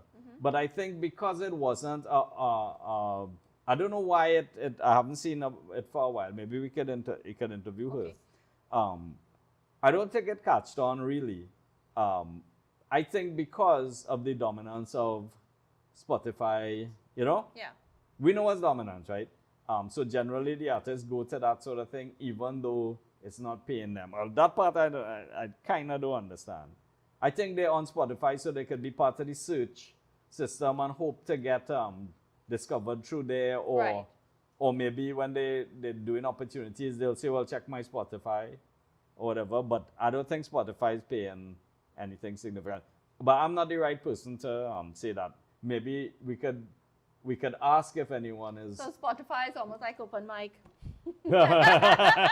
You see, I wasn't being specific to open mic. I was just saying that I like to see man get paid. Well, you if know? they're not getting Yeah. paid, then there's I like just to see man get exposure. paid. What I It's do? just- I like to see I other do people too. get I paid. would like to earn. And I hope people You like know. to see me get paid. So Right, that's exactly. But that's that- what a team is. Well, Yeah. I'm kind of like really surprised and disappointed to know that a big streaming platform like Spotify isn't able to Yeah. garner the income for their artists, Yeah. that are putting them. I think you have to have zillions of views. to even get, So I think you have to be already Established. mass marketed. Yeah. You don't have to be already established because new artists are being broken Yeah. through the mass marketing Okay. corporate music. Because, music corporations have now become, I think there are 6 big corporations running everything. Yeah. I've heard it's less now. I've heard some of them got Probably. bought over. It's probably like, just now it could be Yeah, 2, okay. right? So, One. yeah, maybe it could be 1, right? And so when they want to break an artist, usually a young, good-looking artist with, right? That will come the next day. You will suddenly know about that artist globally, Right. and that artist will get paid significantly from Spotify. Yeah. Everybody will try it out and think, Well, like I said, my concern is about Yeah. our local creatives and Right, how exactly, they yeah. can have an income stream through the various Yeah. channels. So it's like, all the streaming just isn't working Yeah. in terms of income. It might be for exposure. Yeah. So merch is a way, live performances is a way. I don't know. So merch doesn't cost money, so that's why it's the top way. Right. We went through why merch Yes. doesn't cost money. Yeah. You're buying cap already, you're buying, right. But what I haven't seen, and I used to see this, and I don't know why it faded away, is box sets. So Okay. you're creating your booklet with lots of information, and it's tiered. So your basic thing is your CD with your liner notes. Yeah. The next thing is the CD with the bonus CD of things that only the special fan gets because Right. they bought that. Yeah. And then there's the box set type thing where there's the booklet and special photos and, something written like a booklet. Not just a normal CD booklet, Yeah. which only your super fans get. And they're paying $1,000 for that. But you have to make it properly and it has to contain insider info, special things. Yeah. Right? I haven't seen that happening, but early on in the box set days, I saw artists doing that. I've bought things like that. Yeah. Like You about local artists? no. Just international? Underground metal artists who are Okay. equivalent size as local artists. Right. Okay. But they knew they had to make their income, and they had these super loyal fans who hungry for any piece of Yeah, information. yeah. once Voivod's drummer, who is an artist who does the art, and that turns into the sci-fi stories for the, it's a sci-fi metal thing, Okay. right? He collected all the pieces of paper, scanned them, and wrote the story for it and put it out in a glossy book. Nice. 1,500 Units sold. units. I have one. Right. Oh Yeah. my gosh. I bought it for like 50 US, and now it's like probably maybe a couple thousand US. But I'm not gonna sell it. No. Yeah. Collectors. So. Yeah. Well, that would be really, really awesome to see local Yeah. artists, a few of them doing something. And when I Like that. listen to the albums, Yeah. so he has a chapter for each album, and I flip it through and seeing the art and seeing the music, it's a dimensional experience that other Voivod fans not getting. Right. It's so mind blowing. So that sort of thing I'm not seeing people do. Yeah. Well, again, because Yeah, those are the streaming, different ideas, the streaming thing Yeah. kind of like took over. So the physical media and this sort of thing kind of like went. Yeah, physical on the media ground. went south, yeah. I mean, I don't know. Can CDs possibly make a comeback? Well, I have been, this is not a valid approach Yeah. because it's never been done. But I've always wondered why don't you put on streaming just your few current things and take everything else off, and that's only available on CD or direct buy. Remember, people used to sell songs on Amazon and things Yeah. for $1, right? US, and the album selling for $12 US, similar to the CD. Right. Now it's streaming, and now it's like, to get that $1 US, you have to like thousands and thousands of views. So I don't understand why people who have a brand name or who has to do their own marketing, why would you put your thing on Spotify instead of put just the current thing on Spotify because it needs to be there Right. to be shared and to be engaged in case it hit, Right. and have the rest of the stuff and your classic stuff on Amazon selling or online selling, or have physical CDs. I mean, people don't even have CD players anymore. Well, I guess Computers that's the don't have CD limitation. players. Yeah. So, but you can sell the MP3s on thing. But people are gonna look for it free. So in your YouTube channel, you can't leave all your old stuff there. You have to take it off. Yeah. So when people looking for your old stuff, it's like, okay, you already love this stuff, you know it already. Spend $1. Right. Yeah, But as I say, I don't know what I'm talking about because that's not a tried and proven approach. Yeah. Yeah. Well, it's kind of limited for income streams for local creators, Yeah. especially new up and coming ones. Yeah. So, but can try merch and Try merch, you have Yeah. the sponsorship to record your right. songs, Yeah. and you're playing live. Yeah, and you have to build your crowd. You have to build your market, build your crowd. Look at the foreign markets, or look and see where you're getting the opportunities. Right. So the income stream is placement. Yeah. Unfortunately, we don't know what the success stories are. We know the success stories in being a pop star, it's not there. Right. We know the success stories and going to the foreign, local, the Caribbean diaspora, it's there.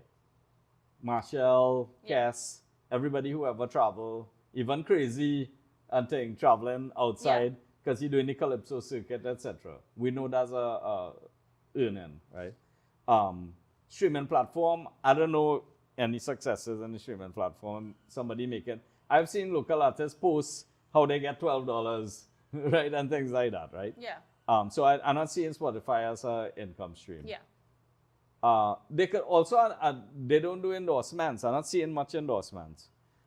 So I'm not seeing. Okay, so you mean like a local creative endorses a product Yeah. on behalf of a local Yeah, you're a company mini or celebrity. international company? You're a mini Right. celebrity. Okay, so I see Jamel the entertainer probably doing that. Okay. Comedian. okay. But I'm not seeing much of it. I mean, now thinking about it, I'm not seeing a lot of comedians. All these are local celebrities or local. But we want to stick to the Yeah. local creatives. Okay. So now we're up to funding. Right. Big topic.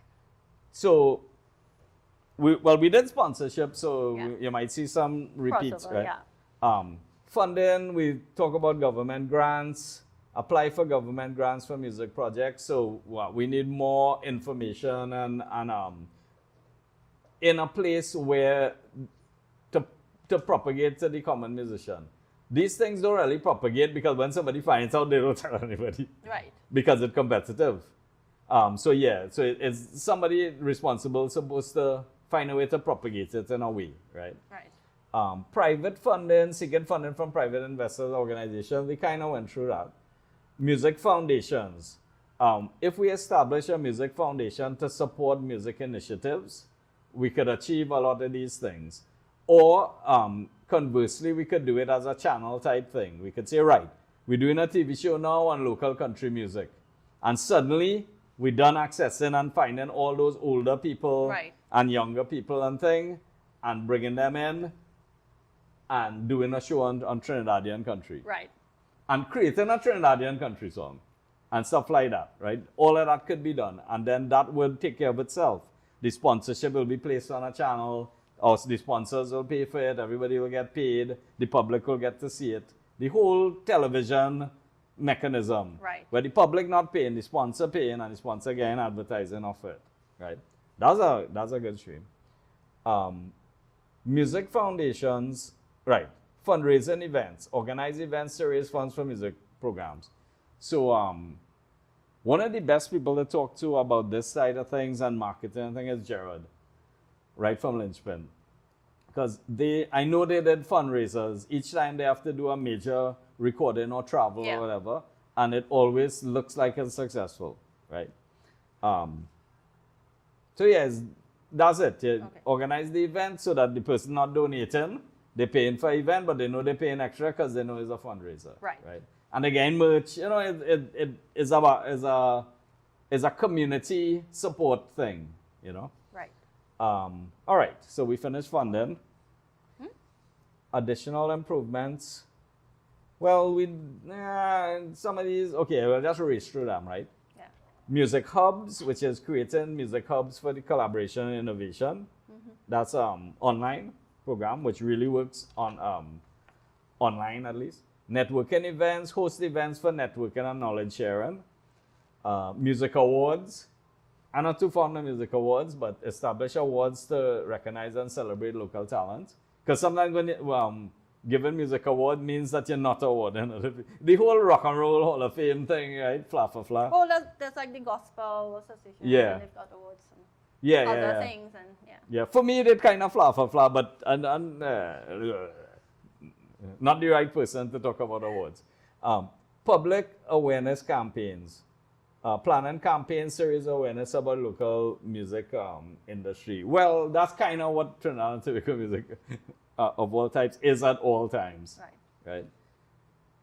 Right, so that's it for the notes. I mean, we try to cover so much about things. That's my holistic, that's the best I could give you for what is needed and what holistically is lacking and needed, and little opinions and hopefully some jokes in between. Yeah. All right, so we decided just for fun at the end we're gonna scroll through Trinidad and Tobago music of all types, content, and see what people engaging on and what they're posting. That's right. What's happening live right now? Right. So the first thing is Trinidad Killer Terrence, which is about Terrence and Shania, the owner, right? It's funny. Here's a guy who posted this first post. I may never get her back. Right, so it's a lo-fi hip hop. Okay. So the song actually, this is a song that somebody could produce. We're not playing any music. Oh, you're not playing any music. Okay. No. Pause. Come out from there. Yeah. So this is something that could be produced and be a soul hip hop type of. Right. Here's a request. There's this female classical guitar player. Yeah. When people are petite or sometimes female, you play a 3/4 scale guitar. Okay. And are trying to find out the network for that and what's available and the prices. Okay. And that's where the whole price thing came up, where things, when they reach on the shelf here, it's either poor stuff at a good price or good stuff at exorbitant price. At an exorbitant price, right? We're going south on Thursday actually to do that study. Here's our next Terrence Soca. Right, I turn off my volume, right? Okay. Here's Crosswords, a hip-hop guy. Here's the Extempo community.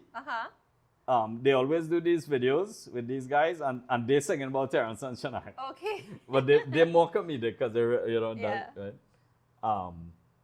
Right, here's Anthony's Carry Jazz. So he always posts on the group. Right. And it's always from the jazz community. And there's a lot of high quality recordings. And I recommend anybody see his posts. This one is Bonnie B. Okay. You know the jazz fusion or the cool jazz fusion band Spyro Gyra? Everybody knows Spyro Gyra. They're known worldwide. The drummer was a Trini for a while, Bonnie B. So he gave the Bonaparte was his name. So he gave the background, how they came from the Bonaparte family, Right. which had a band and all that kind of thing. So it's real good local history. Also, these are people who should be the mentors, or the youth should know about, and when they're passing through Right. Trinidad, you're supposed to talk to them. They know where the money is. They know what you're supposed to learn. You're not practiced well enough. You have to go and study this. They know all the little things because they'll do that for a living, Well, these are the kinds of people Yeah. we want to Yeah, come these are to the for mentors. workshops and stuff Yeah. like that. If they can't be here all the time for Yeah. mentorship, but they could do like workshops and Yeah. stuff. Well, shows too. mentors, I like mentorship workshops and when they're funded, etc. Yeah. But you know what? You can't always do things with pay.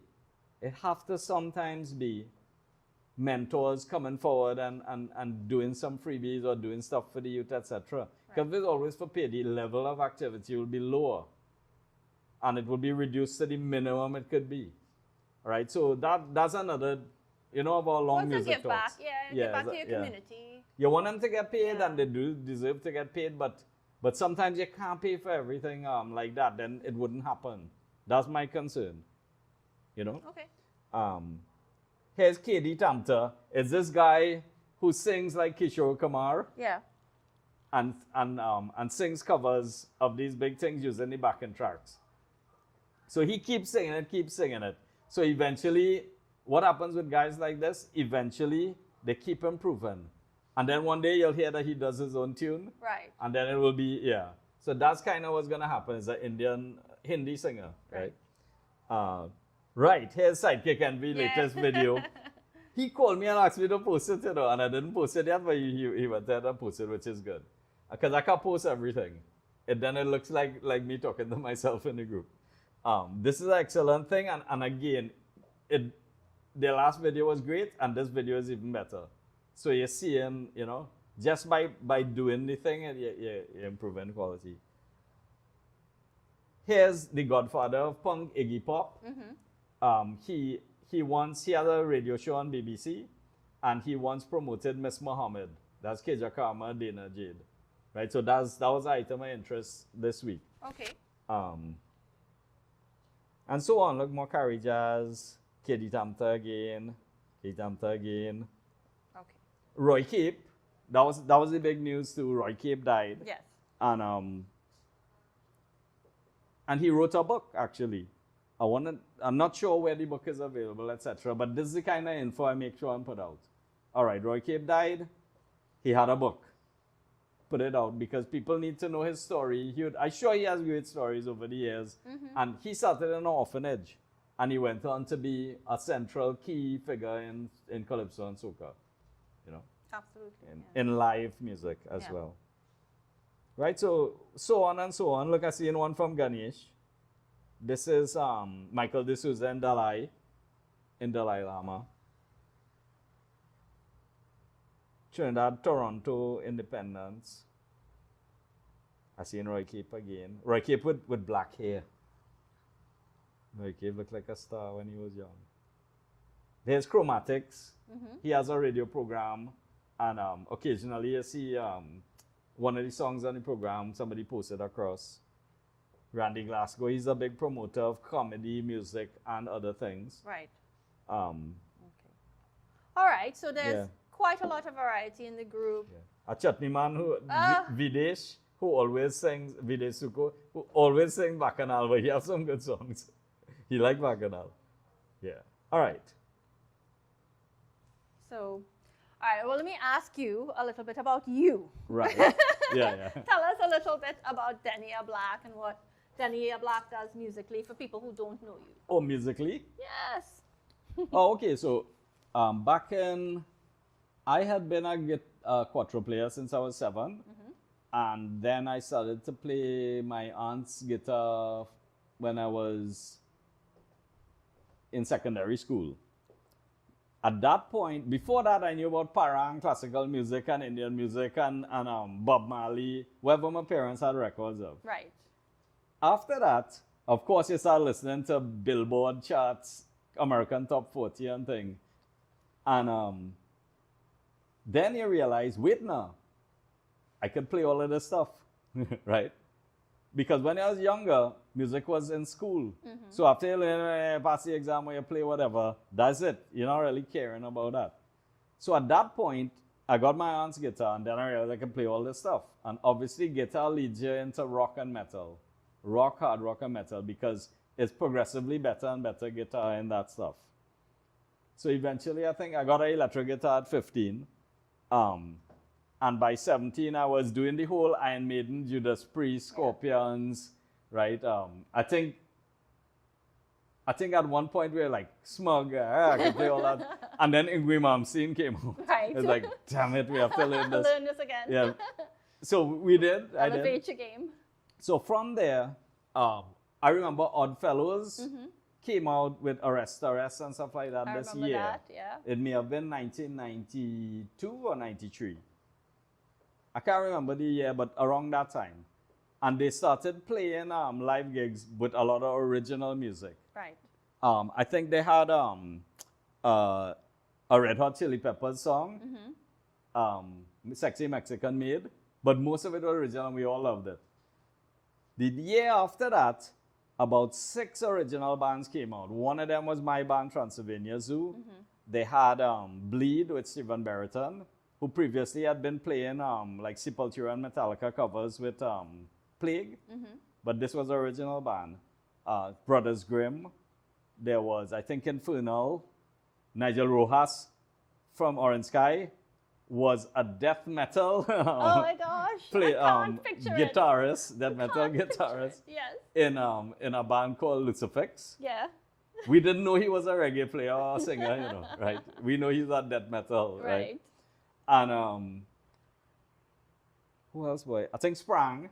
I don't want to leave out anybody because that was a real, some good history there too. Right. So I say in 6, but right, and everybody was playing at least an album of original songs. And you had maybe a Transylvania cover or two. Right. Transylvania Zoo. Yeah. So from there, obviously, I got to be known as a guitarist who plays.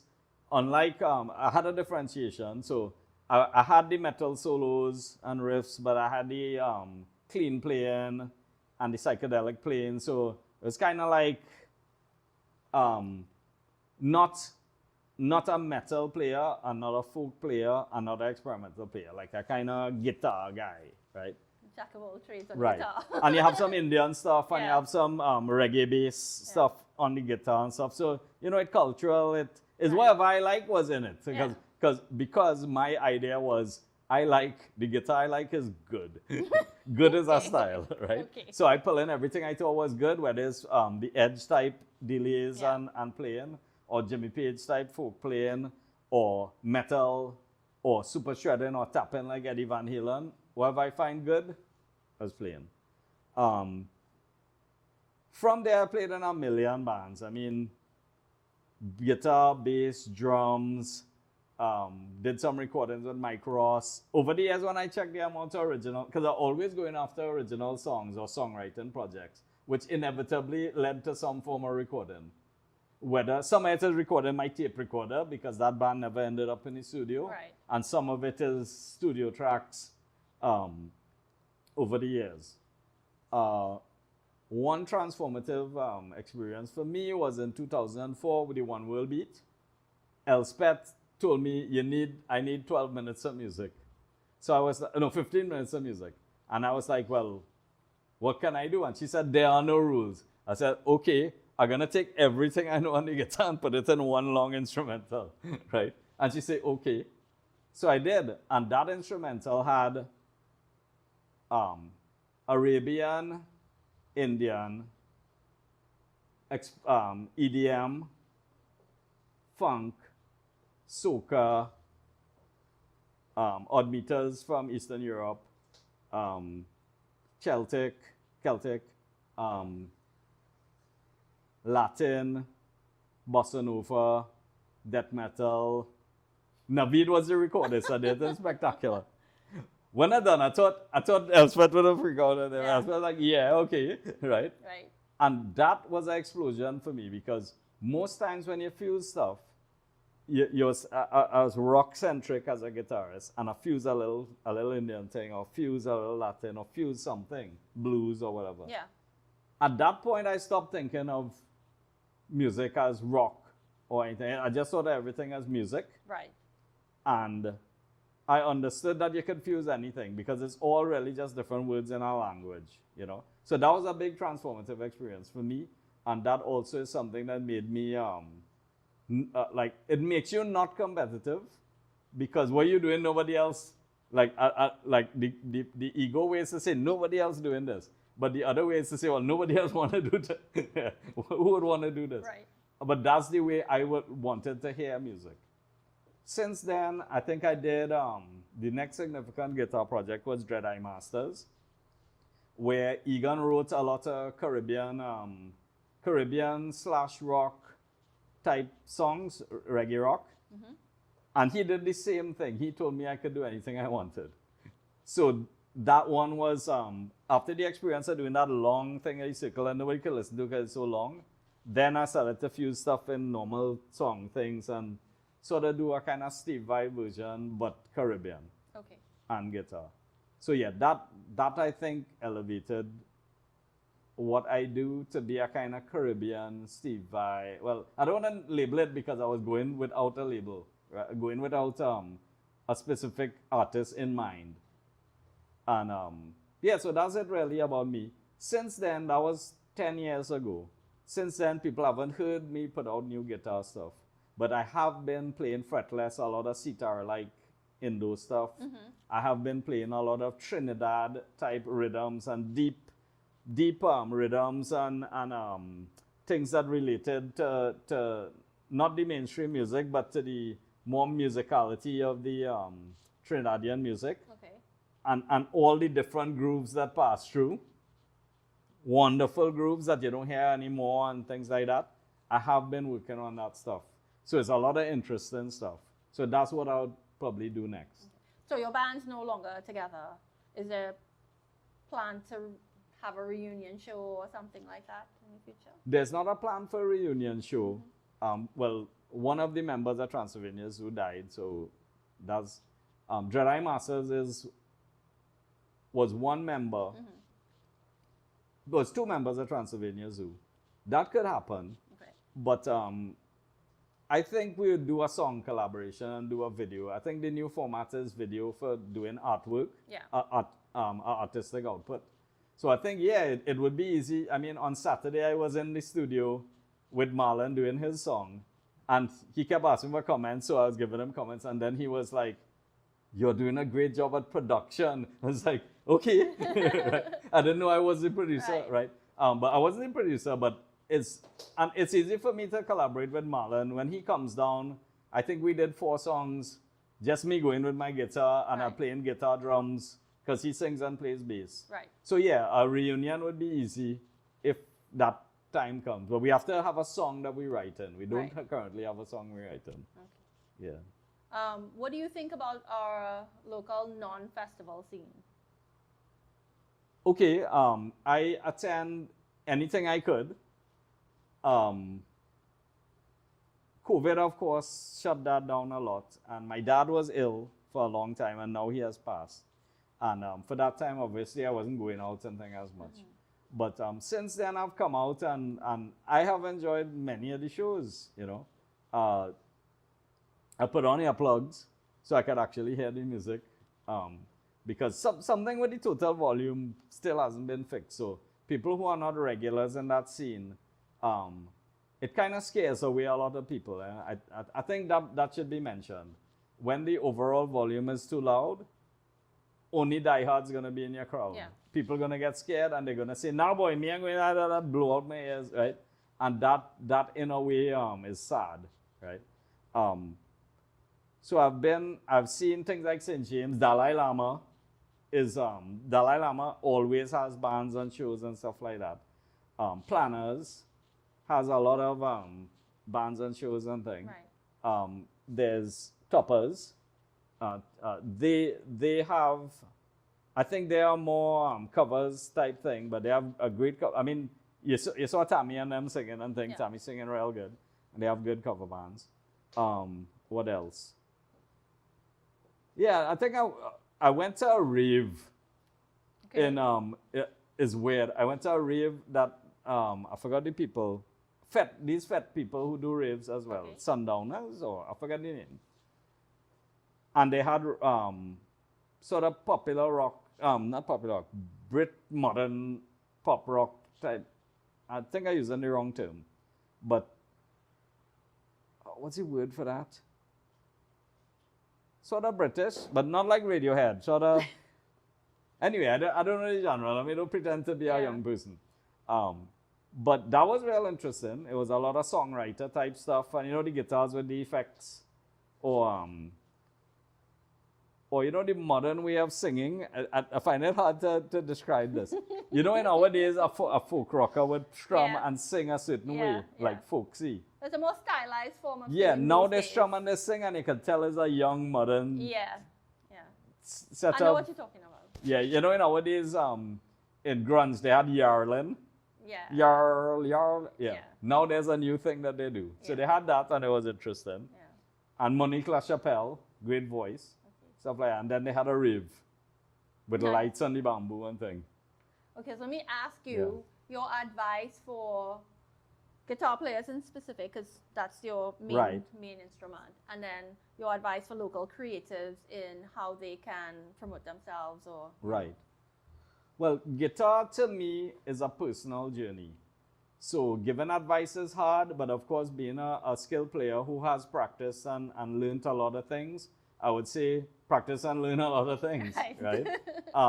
But I mean, if somebody goes into the guitar to learn as much as they could, then go and learn as much as they could. But if you go in and you wanna, let's say you wanna be jazz, then I can't tell you to learn as much, learn to play Polynesian gamelan. You could, but learn your jazz. Go to the right people, find out who your mentors are, look at what they study. There'll generally be academic write-ups and materials on YouTube, which we touched on earlier. Yeah. That we need that sort of thing to be running around YouTube for Trini type genres and stuff. Yes. Just follow. The main thing is to work. I can't tell you what to do. I can't tell you to read music. Some of the best guitarists don't read music. I can't tell you not to read music. Some of the best guitarists who played a few things at the same time know how to read music. Yes. What I can tell you is that spend the man hours. That's what makes a great guitarist. Or you don't want to be a great guitarist, that's a bit ego-based, but you wanna play guitar to be your own favorite guitarist. Right. Right? Yeah. That's your goal. It's hard to do because there are excellent guitarists out there. But one way to be your own favorite guitarist is to play things that nobody else plays and play the way you like it. Right. What else? I mean, okay, guitar is like a language. So it's reading, writing, speaking, and listening. So if you only listen to one genre, that's what's going to come out. So I would say listen to plenty things. Right. Right? But I mean, let me say you're into real extreme metal and you don't like the other things. Why are you going to follow my advice? Just listen to extreme metal, right? But my thing is, what goes in comes out. Right. Listen to what right? Reading. So plenty people say, why I reading for? Because I'm going to write my music. That's valid. But if you're a type of guitarist who wants to learn violin parts or saxophone parts, it's not going to be in tab. Right. So reading music is useful. Another thing is that reading music is faster. If you want to learn a back piece and you can't read, you're going to have to transcribe that whole thing, right? Whereas if you could read, you could probably learn it within an hour, right? Right. Another thing about reading that people don't know who are writers, if you want to write a piece of fingerstyle guitar which has a bass line, some chords in between, a two note or right, and a melody on top, you're not going to be able to improvise that the best. But if you write the bass line, and you write the chords, and you write the chords and the stuff, and you line it up, and you write the melody, then you could look at that and read it. And you'll be playing all three parts at the same time. And that's a thing that I don't think could be done unless you could read, right? So that's reading. Writing music, well, yeah, obviously if you're not writing music, you're not...